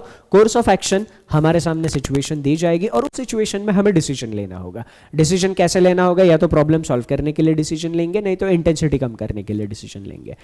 प्रॉब्लम सॉल्व या इंटेंसिटी कम, ठीक, जो भी डिसीजन लेंगे प्रैक्टिकली इंप्लीमेंट करना पॉसिबल होना जरूरी था। ठीक, और उसके बाद क्या है? इम्पार्शियल डिसीजन होना चाहिए और डिसीजन हमारा एक्सट्रीम नहीं होना चाहिए। यहां तक सारी चीजें क्लियर है। तो अभी हम अपने अगले सब टॉपिक पर चलते हैं। अगला सब टॉपिक है कॉज एंड इफेक्ट। अब मुझे बताओ, जो सबसे पहले सवाल मैंने आप लोगों से पूछा था, एग्जाम पहले क्लियर करोगे ऑफिसर पहले बनोगे? ये चैप्टर के क्वेश्चन सॉल्व करने के बाद लग रहा है कि पहले ऑफिसर बनोगे और फिर एग्जाम क्लियर करोगे? यस, बिल्कुल ड्रीम। आपको बेसिकली इसमें आपकी डिसीजन मेकिंग स्किल दिखानी है। कॉज एंड इफेक्ट मेरे हिसाब से एक इजी चैप्टर है। कॉज एंड इफेक्ट मेरे हिसाब से एक इजी चैप्टर है, एकदम सिंपल। कॉज का मतलब कारण, इफेक्ट का मतलब परिणाम, कारण और परिणाम। ठीक,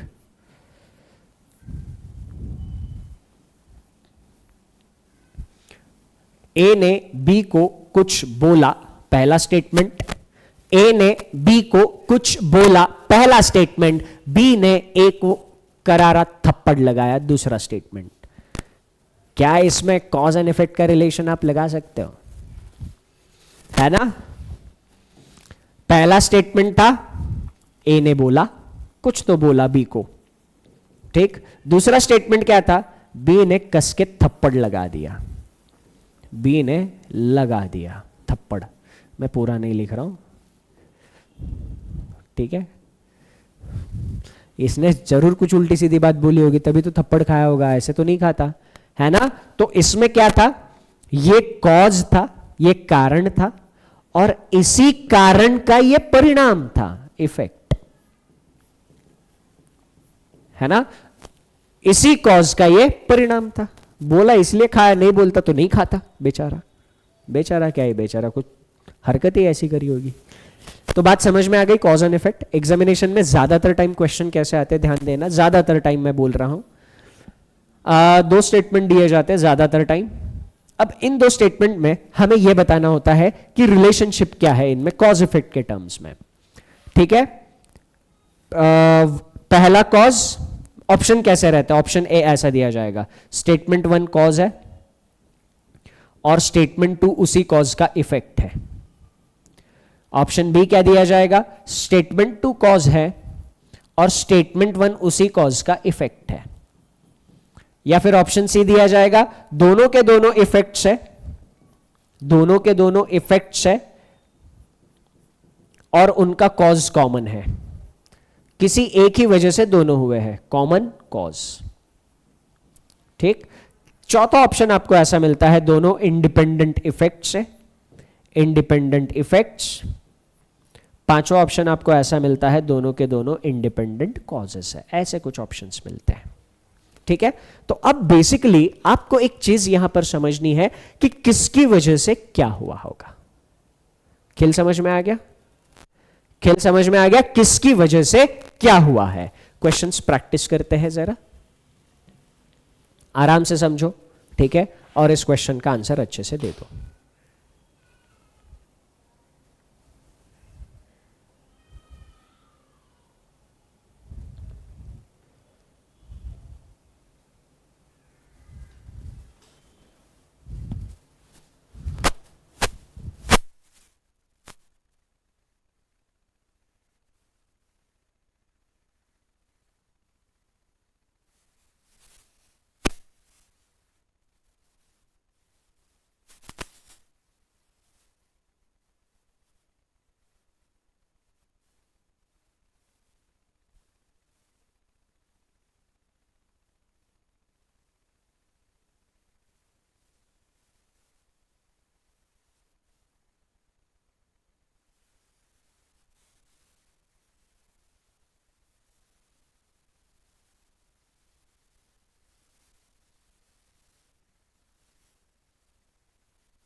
आज के सेशन में ये जो सारे क्वेश्चंस मैं डिस्कस करा रहा हूं ना, वो इस बुक से मैं आपको सारे क्वेश्चन डिस्कस कर रहा हूं, ठीक है।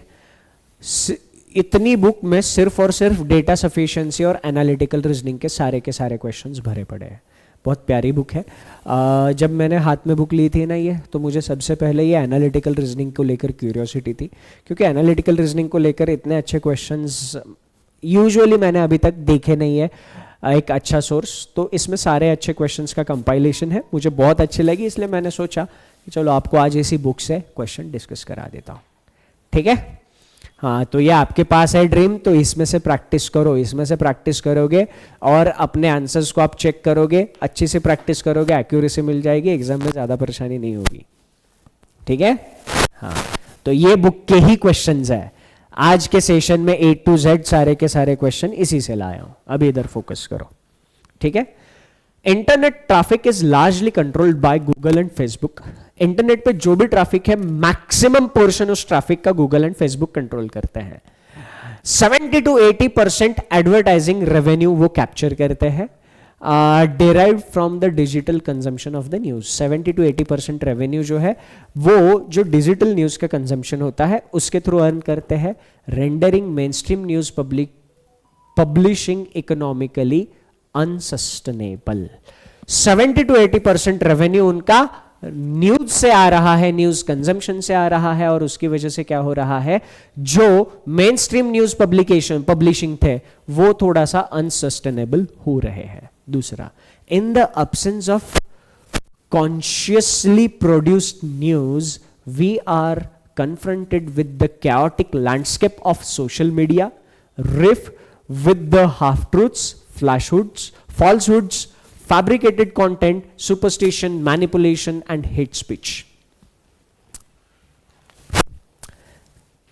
क्या इन दोनों का आपस में रिलेशन है या ये दोनों इंडिपेंडेंट है? सबसे पहला सवाल तो यही है, ये दोनों आपस में रिलेटेड है या इंडिपेंडेंट है? ये बोल रहा है गूगल और फेसबुक 70 to 80% ट्रैफिक न्यूज के थ्रू, मतलब उनका रेवेन्यू आ रहा है, और इंटरनेट का बहुत बड़ा ट्रैफिक ये दोनों ही कवर कर रहे हैं। और इधर एक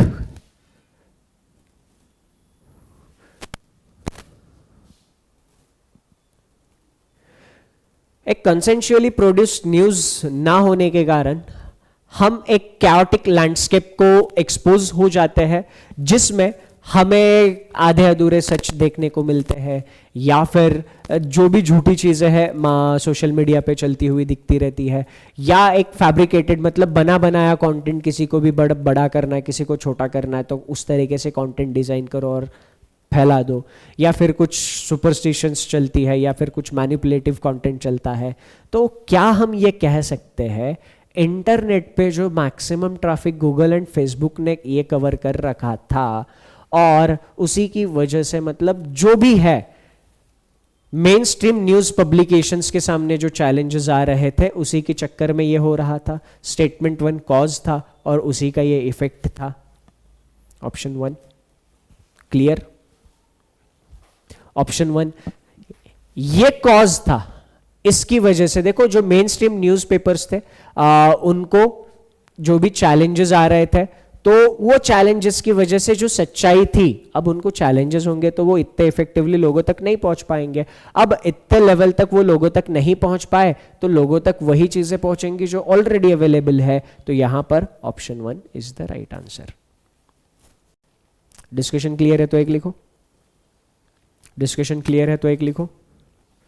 आगे चलते हैं। आगे जो लोग हिंदी में क्वेश्चन सॉल्व करना चाहते हैं, ये रहा। कुछ डाउट है तो पूछना। यस हरनूर, क्या डाउट है आपको? पूछ लीजिए।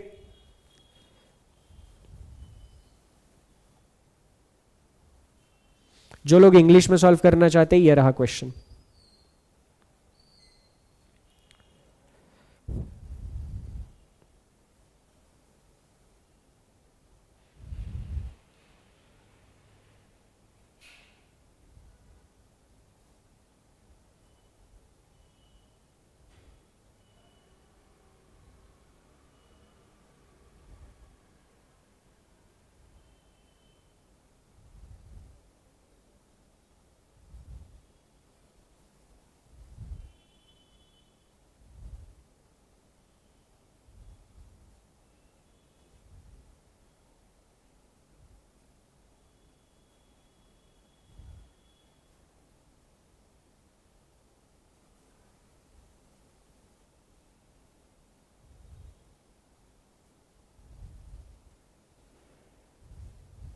उल्टा भी हो सकता है।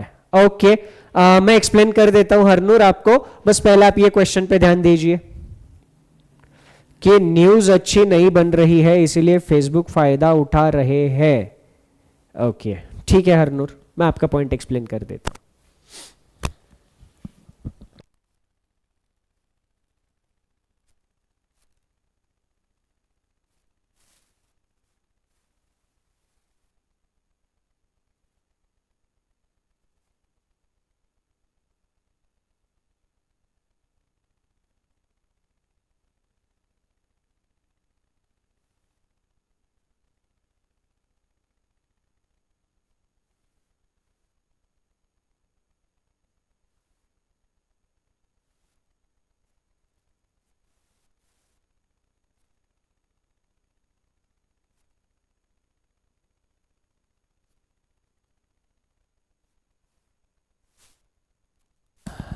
मुझे लग रहा है बहुत ज़्यादा प्रैक्टिस की ज़रूरत है सब लोगों को, बहुत ज़्यादा।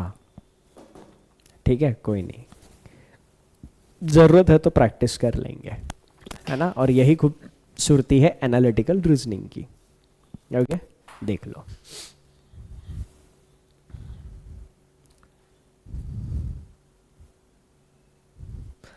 पांच साल पहले Government X initiated a highly praised campaign offering a significant cooking fuel subsidies to improve the lives of Indian women. ठीक है। 5 साल पहले कोई एक गवर्नमेंट थी, ये देखो बैंकिंग, ये कॉम्पिटिटिव एग्जाम्स की खूबसूरती होती है। कॉम्पिटिटिव एग्जाम्स में किसी भी गवर्नमेंट का नाम यूजुअली नहीं लिया जाता, ना उसकी अच्छी बातें करी जाती है, ना किसी की बुरी बातें करी जाती है। ये चीज़ आपको इंटरव्यू में ध्यान रखनी है ना। पेपर अगर ये चीज़ फॉलो कर रहा है, वो किसी फलाना गवर्नमेंट को अच्छा और फलाने को बुरा नहीं कहता है, यही आपको करना होता है, ठीक है। इंटरव्यू में ज़्यादा डिटेल में बात करेंगे।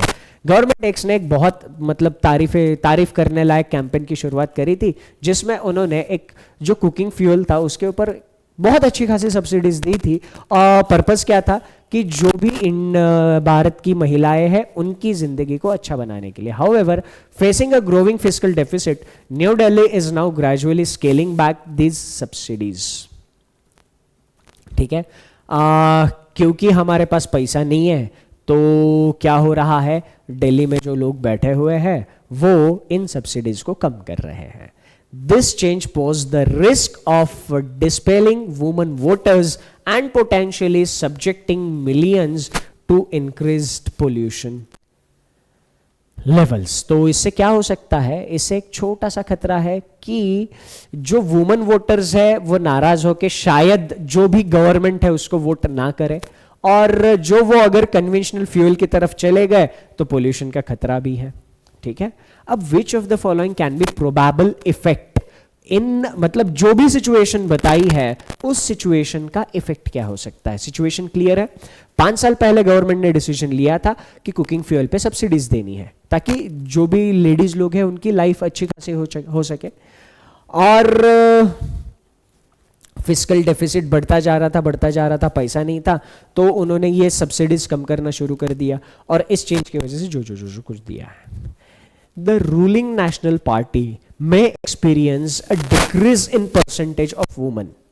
इधर अगर क्लियरली बोला है रिस्क क्या है, जो वुमेन वोटर्स है वो डिस्पेल हो सकते हैं, तो ये पॉसिबल इफेक्ट हो सकता है क्या? बिल्कुल हो सकता है कि decrease in the percentage of women voters in the upcoming state election.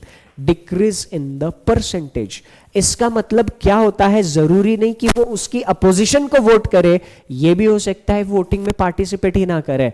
डिस्पेलिंग women voters, इसका कनेक्शन पहले इफेक्ट के साथ जा रहा है, ठीक है। तो पहला बिल्कुल सही है, पहला इफेक्ट पॉसिबल इफेक्ट हो सकता है।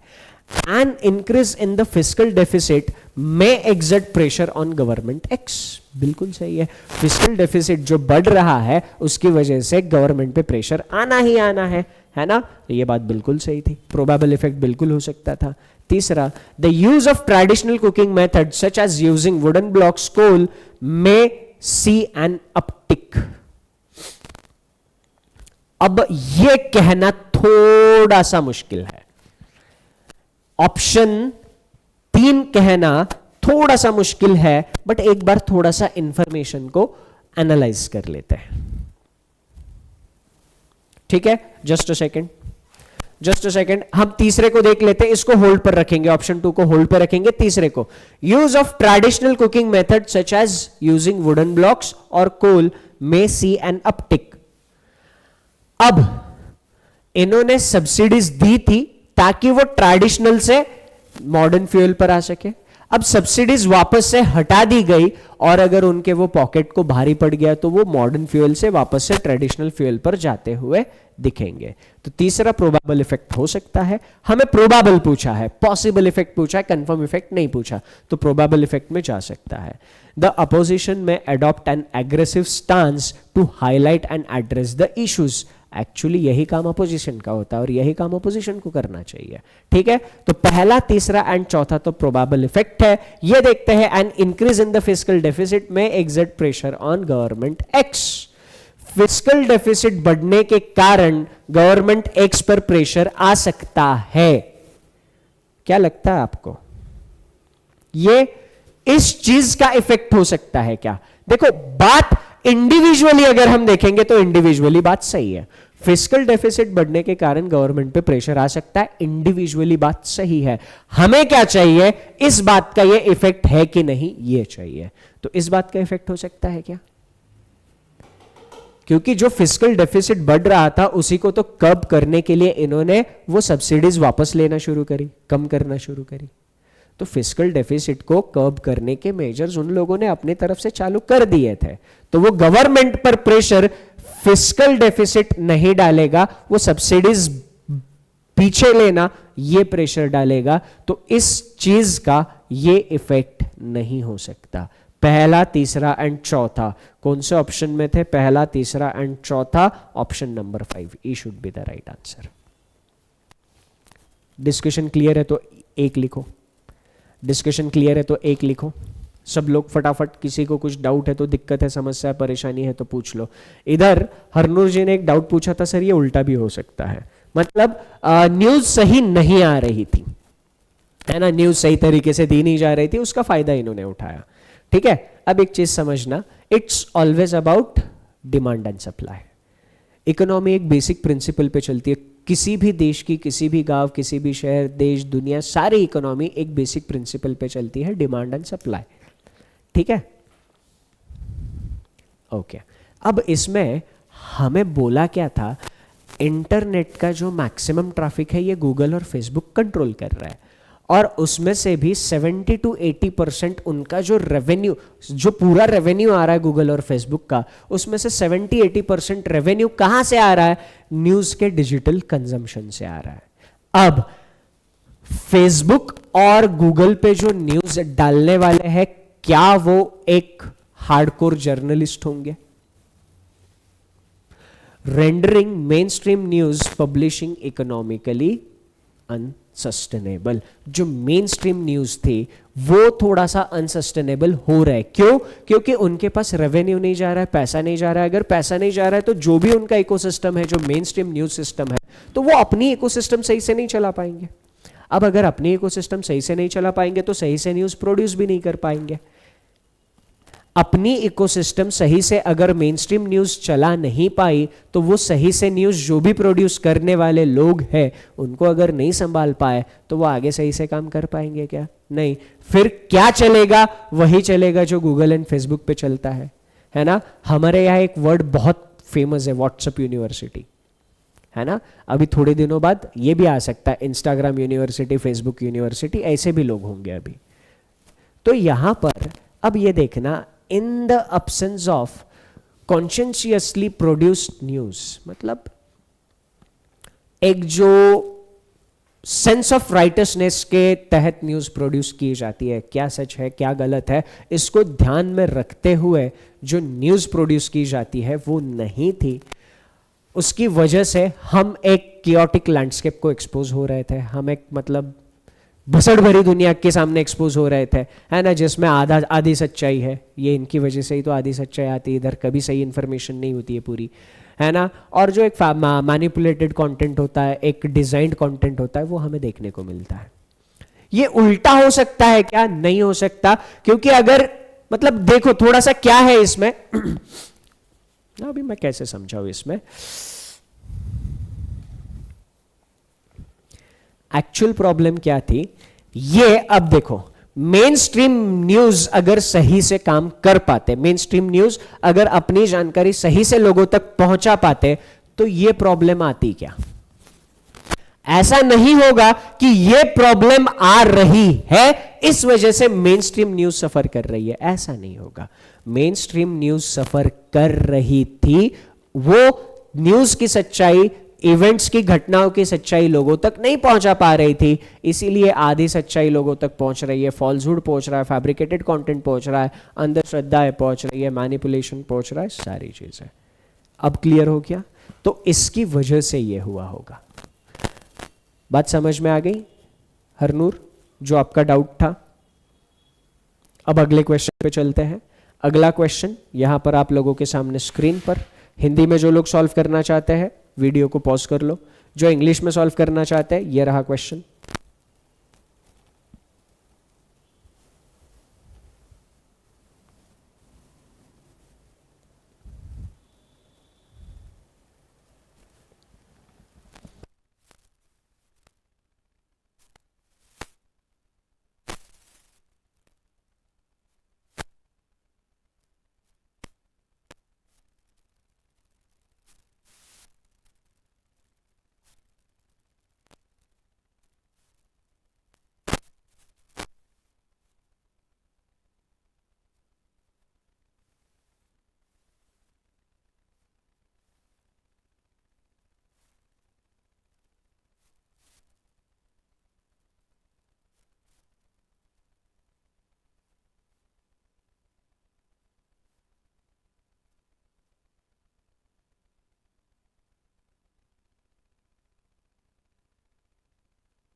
आंसर्स में थोड़ा सा वेरिएशन आ रहा है, कुछ लोग 2 कह रहे हैं, कुछ लोग सी कह रहे हैं और कुछ लोग ई कह रहे हैं।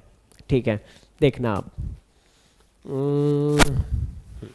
The governments initiative spearheaded by Prime Minister Narendra Modi involves launching 3 major flagship schemes to transform urban India, including widely discussed smart cities, है ना, ये grade A B PO clerk, ये बीच में आ गया।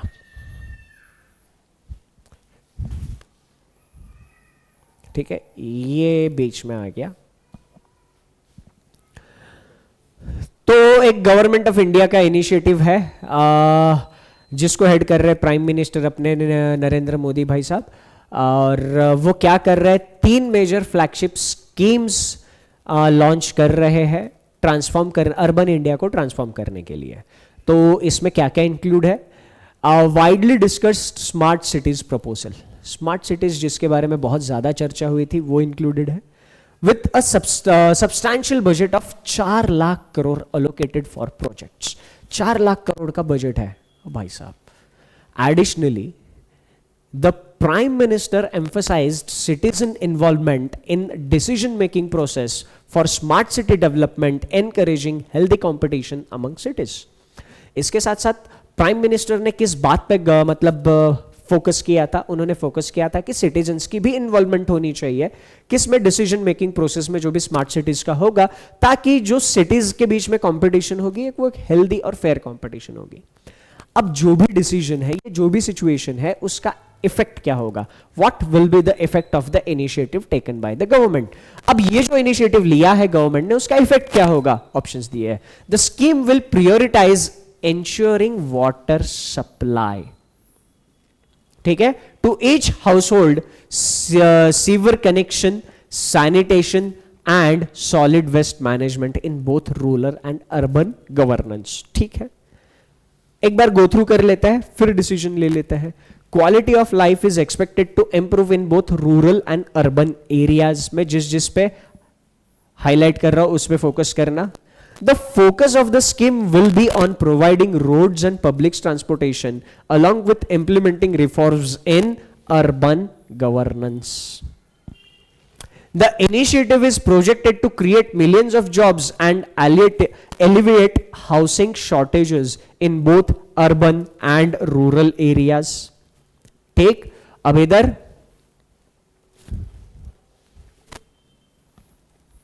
मैंने हाईलाइट जो जो पोर्शन किया है उस पर फोकस करो, और कोई आंसर चेंज करना चाहता है तो कर सकता है। ठीक है, क्वेश्चन में जो भी इंफॉर्मेशन दी है, जो भी स्कीम बोली है, वो स्कीम किस चीज के लिए बोली है सर, वो स्कीम अर्बन इंडिया को ट्रांसफॉर्म करने के लिए बोली है। स्कीम कंपलसरी, इसमें रूरल इंडिया का जिक्र कहीं पे भी है क्या, नहीं। अर्बन इंडिया को ट्रांसफॉर्म करने के लिए अगर स्कीम है तो रूरल एरियाज में इफेक्ट नहीं दिखेगा। बात समझ में आ गई, अर्बन इंडिया को ट्रांसफॉर्म करने के लिए है तो रूरल एरिया में इंपैक्ट नहीं आएगा। ठीक, रूरल एरिया में इंपैक्ट नहीं आएगा। ठीक, अब ऑप्शन 1 और 3 में थोड़ी सी क्लोज फाइट है, ऑप्शन 1 एंड 3 में थोड़ी सी क्लोज फाइट है। Okay, the scheme will prioritise ensuring water supply to each household, sewer connection and sanitation and waste management in both rural. इधर फिर से रूरल आ गया, ये मैंने देखा नहीं था, मेरे से इग्नोर हो गया था, तू रुक। तो ये क्वेश्चन हमने थोड़ा सा आसानी से टैकल कर लिया। सी इज एब्सोल्युटली करेक्ट आंसर। ये वाला रूरल मेरे से मिस हो गया था। ठीक है, तो इधर भी रूरल आ गया, इसको भी उड़ा दो, खत्म। C is absolutely correct answer. Discussion clear है, डिस्कशन क्लियर है एकदम चकाचक। तो एक लिखो, है ना। एनालिटिकल रीजनिंग में जो लोग इंग्लिश के पेपर में रीडिंग कॉम्प्रिहेंशन नहीं करते बहुत पछताते होंगे, पछताते ही है। जिन लोगों को रीडिंग कॉम्प्रिहेंशन नहीं करना वो लोग बहुत पछताते हैं। मजा आ रहा है एनालिटिकल रीजनिंग में? बताओ जल्दी से, सारी की सारी चीजें क्लियर है? अगर सारी चीजें क्लियर है तो अगले क्वेश्चन पे चलते हैं। जो लोग हिंदी में सॉल्व करना चाहते हैं वीडियो को पॉज करो। ठीक, जो लोग इंग्लिश में सॉल्व करना चाहते हैं, ये रहा क्वेश्चन, उड़ा दो।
सचिन सर की क्लास में आपका बिल्कुल स्वागत है।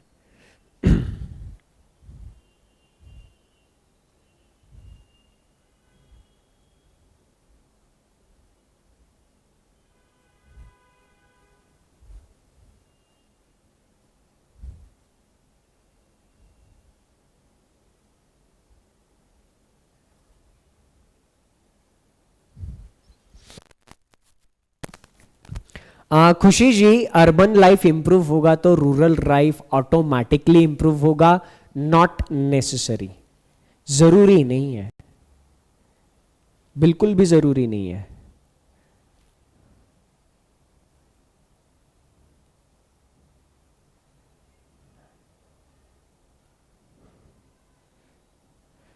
मतलब वो हो भी सकता है, नहीं भी हो सकता, दोनों पॉसिबिलिटी है। ये 100% नहीं कह सकते कि अर्बन लाइफ इंप्रूव होगी तो रूरल होगी ही होगी, है ना, क्योंकि उसमें दोनों चीजें हैं। इंप्रूव हो भी सकती है अगर अर्बन लाइफ में जो भी ट्रांसफॉर्मेशंस हुए हैं उसका कुछ कनेक्शंस या फिर उससे कुछ ना कुछ कंट्रीब्यूशन रूरल लाइफ ने दिया हो, पर अगर वो कनेक्शन नहीं है तो फिर रूरल लाइफ इंप्रूव नहीं होगी।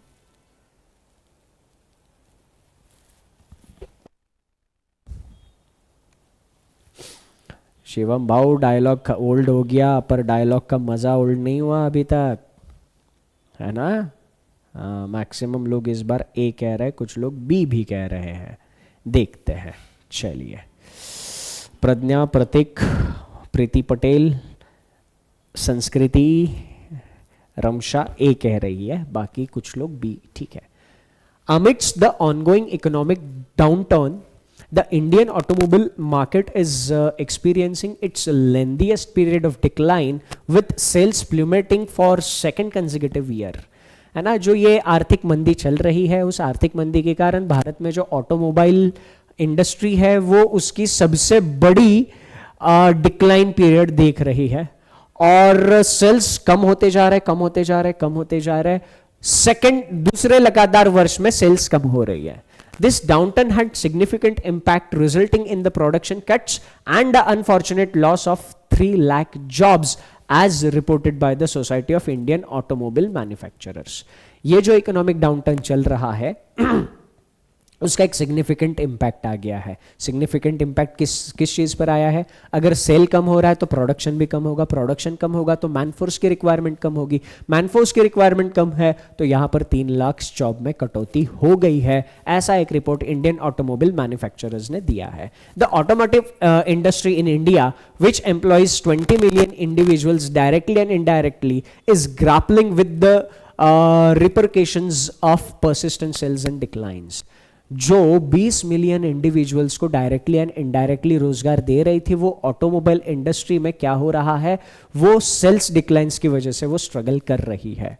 As a consequence, companies are implementing a routine production cuts. जो भी मतलब सेल्स में कमी है तो रूटीन प्रोडक्शन में कमी कर रहे हैं। Industry insiders note that the job layoffs within the sector have become a prevalent occurrence. अब सर, प्रोडक्शन कम कर रहे हैं तो ज़्यादा लोगों को रखने के लिए सब लोग टाटा तो है नहीं, है ना, तो क्या कर रहे हैं वो, जॉब कट्स कर रहे हैं एंड बाकी सारी चीज़ें। Which of the following can be the probable effect of the given information? ये जो इन्फॉर्मेशन दी है उसका इफेक्ट क्या हो सकता है? प्रोबेबल इफेक्ट पूछा है, डेफिनेट नहीं, ठीक। A prolonged decline in demand and sales over the past 2 years anticipated to result in a substantial employment gap। एक अच्छा खासा एम्प्लॉयमेंट गैप आ सकता है। सर 20 लाख लोगों को ये रोजगार दे रहा था, 20 मिलियन, ठीक है, तो ये इतने लोगों को रोजगार दे रहा था और इस सेगमेंट में ही चैलेंजेस हमें देखने को मिल रहे हैं, वो भी 2 साल से, तो ये एक सब्सटेंशियल गैप दिखने के चांसेस तो थे। This can be the answer. एक बार बाकी गो थ्रू कर लेते हैं। The auto industry is grappling with challenges in a sluggish economy. ये इफेक्ट है या इसी इंफॉर्मेशन को रिपीट करके दिया है? सर ये तो इसी इंफॉर्मेशन से उठा कर दिया है ना, ये एज इट इज, ये इफेक्ट नहीं है, ये इसी इंफॉर्मेशन का पार्ट है। So this is not the effect. Even with the reduction in excise duty, an immediate turnaround is not anticipated by the industry. Excise duty कम करने के बाद भी टर्न अराउंड एंटिसिपेट नहीं किया जा रहा इंडस्ट्री से। अब देखो, ये कहने के लिए हमारे पास एडिक्वेट इंफॉर्मेशन नहीं है। एक्साइज ड्यूटी कम करने से मतलब टर्न अराउंड होगा या नहीं होगा, ये कहने के लिए एडिक्वेट इंफॉर्मेशन नहीं है, तो इसके बारे में कंफर्म कहना मुश्किल है। Several auto companies have opted for downsizing, ठीक है, several auto companies have opted for downsizing and all are causes and not effects, ठीक है, ये ऑप्शन 5 तो गया, ठीक। अब 1 और 4 में थोड़ा सा देख लेते हैं, इस इंफॉर्मेशन को कनेक्ट करता हुआ हमें चाहिए।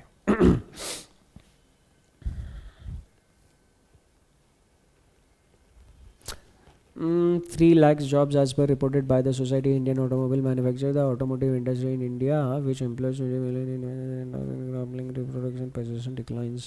As a consequence, companies are implementing routine production cuts.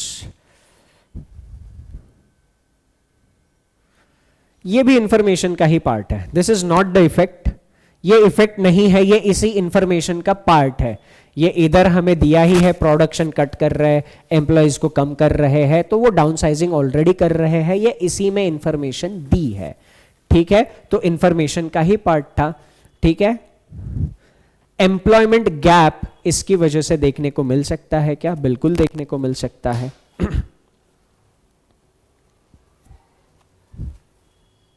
Yes प्रतीक ठाकुर, आपका लॉजिक बिल्कुल सही है, प्रोबेबल दिया है और ऑप्शन ए में एंटिसिपेटेड दिया था वर्ड, तो this can be the logic, ठीक है। क्लियर हो गया डिस्कशन? ओके, डिस्कशन क्लियर हो गया है तो 1 लिखो। अब ये लास्ट क्वेश्चन है हमारा इसका, कॉज एंड इफेक्ट का। हिंदी में जो लोग सॉल्व करना चाहते हैं वीडियो को पॉज कर लो, इंग्लिश में जो लोग सॉल्व करना चाहते हैं, ये रहा क्वेश्चन। थोड़ा सा इंटरेस्टिंग क्वेश्चन है, थोड़ा सा हटकर क्वेश्चन है, देखना सॉल्व करने के बाद मजा आएगा।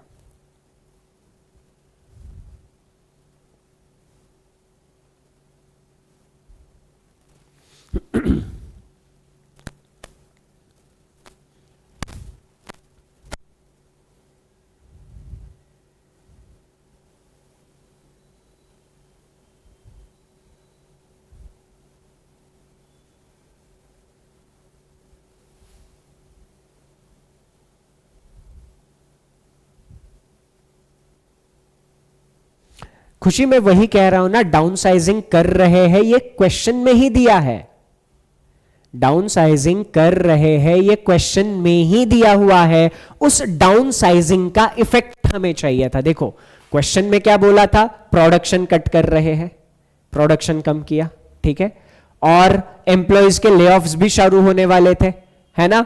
तो इस चीज का इफेक्ट हमें पूछा था, ऑप्शन नंबर 4 में यही दिया था कि ये डाउनसाइजिंग ही कर रहे हैं, तो यही चीज ऑप्शन 4 में दी थी। बट एक्चुअली खुशी हमें चाहिए क्या थी, उसका इफेक्ट। अब डाउनसाइजिंग की वजह से क्या होगा, जो अच्छे खासे लोगों को एम्प्लॉयमेंट दे रहा था वो एम्प्लॉयमेंट नहीं दे पाएगा। अब एम्प्लॉयमेंट नहीं दे पाएगा तो उसका इफेक्ट एम्प्लॉयमेंट गैप पे आएगा, ये इफेक्ट था।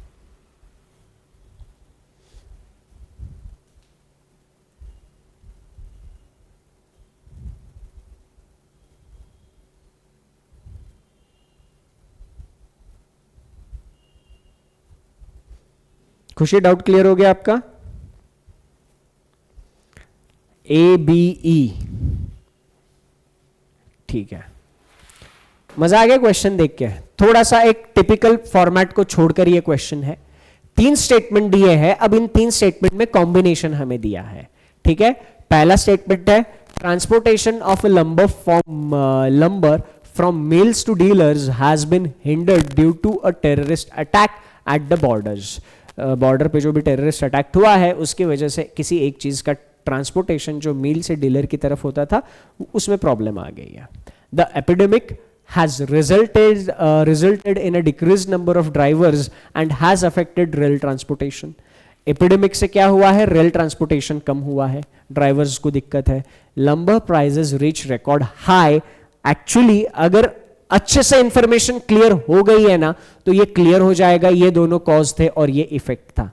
क्यों क्लियर होगा सर? देखो इधर क्या बोला है, लंबर के ट्रांसपोर्टेशन में दिक्कत है ना, लंबर का ट्रांसपोर्टेशन सही से नहीं चल रहा है। इधर भी क्या बोला है, decrease in number of drivers has affected rail transportation, rail transportation affect किया है। अब इधर बोल रहा है कि lumber prices has reached record high as per thousands of board feet this month, making a 406% increase from 333 जो भी दिया हो। मुझे एक बात बताओ, सारा का सारा खेल, थोड़ी देर पहले मैंने क्या कहा, पूरी की पूरी इकोनॉमी किसी गांव की, छोटे से छोटे कस्बे की हो, गांव की हो, शहर की हो, राज्य की हो, देश की हो या दुनिया की हो, पूरी की पूरी इकोनॉमी हमेशा एक चीज पर चलती है, law of demand and supply. जिस चीज का डिमांड है वो सप्लाई करो। पुराना फैशन था, बैंक में जाने के बाद ये चीज काम आएगी, अभी जस्ट डिस्कशन छिड़ा इसलिए बता दे रहा हूं। पुराना फैशन था, जिस चीज का डिमांड है उस चीज का सप्लाई करो। अभी आज एक नया ट्रेंड चल रहा है। आज अगर आप कंपनीज को ऑब्जर्व करोगे, आपको ये इसलिए बता रहा हूं क्योंकि आप अगर ऑफिसर बन गए, you are going to be the strategy maker. उस बैंक के बिजनेस की, उस ब्रांच के बिजनेस का स्ट्रैटेजी मेकर आप बनने वाले हो। तो थोड़ा सा ये बिजनेस माइंडसेट आपके पास अभी से होना चाहिए। तुरंत लगने के तुरंत बाद नहीं, तुरंत बाद आपके इधर बंदूक रख के नहीं बोलेंगे बिजनेस ला, नहीं, आपको ट्रेनिंग दिया जाएगा मस्त 2 साल का, और उसके बाद धीरे धीरे आपके ऊपर रिस्पॉन्सिबिलिटी सौंपी जाएगी। ठीक है, तो यहां पर आज की कंपनीज और आज की जो इकोनॉमी चल रही है वो ये कहती है, अगर आपके पास कोई चीज है तो उस चीज की मार्केट में डिमांड पैदा करो। समझ में आ रहा है? अगर आपके पास कोई एक पर्टिकुलर चीज है तो उसकी डिमांड पैदा करो और फिर उसको बेचो, है ना। जैसे कोरोना के टाइम पे एक बहुत ज्यादा मतलब डिस्कशन चल रहा था। अब वो डिस्कशन सही है गलत है इसमें हम नहीं जाएंगे, बट डिस्कशन बहुत ज्यादा क्या चल रहा था कि यार चाइना के पास पहले से वैक्सीन था, इसलिए उनने वो क्या कर दिया, वो वायरस फैला दिया। उनके पास प्रोडक्ट है, उसका डिमांड क्रिएट करो। जो भी वो सही है गलत है बाद में, बट आज की इकोनॉमी कुछ कुछ ऐसे ही चल रही है, उसमें नहीं जाएंगे। पर इधर coming back to the question, ये जो नंबर था इसके सप्लाई में दिक्कत हो रही थी। अगर किसी चीज के सप्लाई में शॉर्टेज होगा तो उसकी प्राइस अपने आप ऊपर जाएगी, law of demand and supply.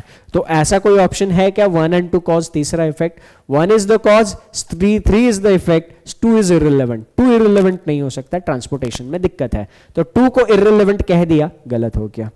1 and 2 are independent causes, statement 3 irrelevant नहीं हो सकता क्योंकि लंबर का सप्लाई एंड लंबर की प्राइसेस इररिलेवेंट नहीं है। Neither statement 1 or 2 is cause and statement 3 is the effect. नहीं, ये भी नहीं होगा क्योंकि हमें पता है ये दोनों कॉज है इसके। Both the statement 1 and 2 are effects of some common cause while the statement 3 irrelevant है ही नहीं sir. Option number 5। Discussion clear है? सारा का सारा डिस्कशन क्लियर है? इन्फ्लुएंसर मार्केटिंग है ना। चलो, अब 2 टॉपिक हमने कंप्लीट किए हैं। पिछले 1.25 घंटे से हमारा लेक्चर चल रहा है। बस मुझे ये जानना है कि आप अगले टॉपिक अभी इसी लेक्चर में कंटिन्यू करना चाहोगे? क्या उतना डाइजेस्ट आप कर पाओगे, या फिर आज इन 2 टॉपिक को अच्छे से रिवाइज करके इनके ऊपर अच्छे से प्रैक्टिस करके, अगर आपके पास ये बुक है तो इससे प्रैक्टिस करो, नहीं है जो भी आपके पास है उससे प्रैक्टिस करो, कुछ भी नहीं है जो भी मेंस के मॉक टेस्ट आपने लगाए हुए हैं उनमें जो आपके क्वेश्चंस गलत हुए हैं इन टॉपिक्स है उसके ऊपर प्रैक्टिस करो, कुछ भी नहीं है तो गूगल पे सर्च करो। ओके, तो आखिरी में मुझे बस आप लोगों को कुछ जानकारी देनी है। जो लोग बेसिक से लेकर एडवांस लेवल तक सारी तैयारी करना चाहते हैं उनके लिए बैंक महापैक है। सारे बैचेस का एक्सेस आपको इसमें मिल जाएगा। 6 महीने का बैंक महापैक आपको 2399 में अभी फिलहाल मिल रहा है, 12 महीने का 2599 एंड 24 महीने का 3899 में अभी फिलहाल मिल रहा है। सारे बैचेस का एक्सेस आपको इसमें मिल जाएगा जिसमें प्री और मींस की कंप्लीट गाइडेंस मिलेगी। फाउंडेशन बैचेस भी रहेंगे एंड टारगेटेड बैचेस भी रहेंगे। उसके बाद यहाँ पर आप लोगों के लिए अभी हाल फिलहाल में कुछ बैचेस एक्टिव है, तो ये सारे के सारे बैचेस आप यहाँ पर फॉलो कर सकते हो। ओके, उसके अलावा ये एम 4.0 बैच जो लोग नेक्स्ट ईयर के एग्जाम्स के लिए प्रिपरेशन करना चाह रहे हैं उनके लिए है। अगले साल की तैयारी सारी की सारी A to Z सारे एग्जाम्स के आपकी इस बैच से हो जाएगी। और उसके बाद द्रोणा बुक सेट ये आप लोगों के प्रैक्टिस के लिए अवेलेबल है। तो यहाँ पर बस इस सेशन में मैं आप लोगों से इजाज़त लेता हूँ। That's it from my side in this session. Thank you, take care and सबसे important enjoy your time. Bye bye.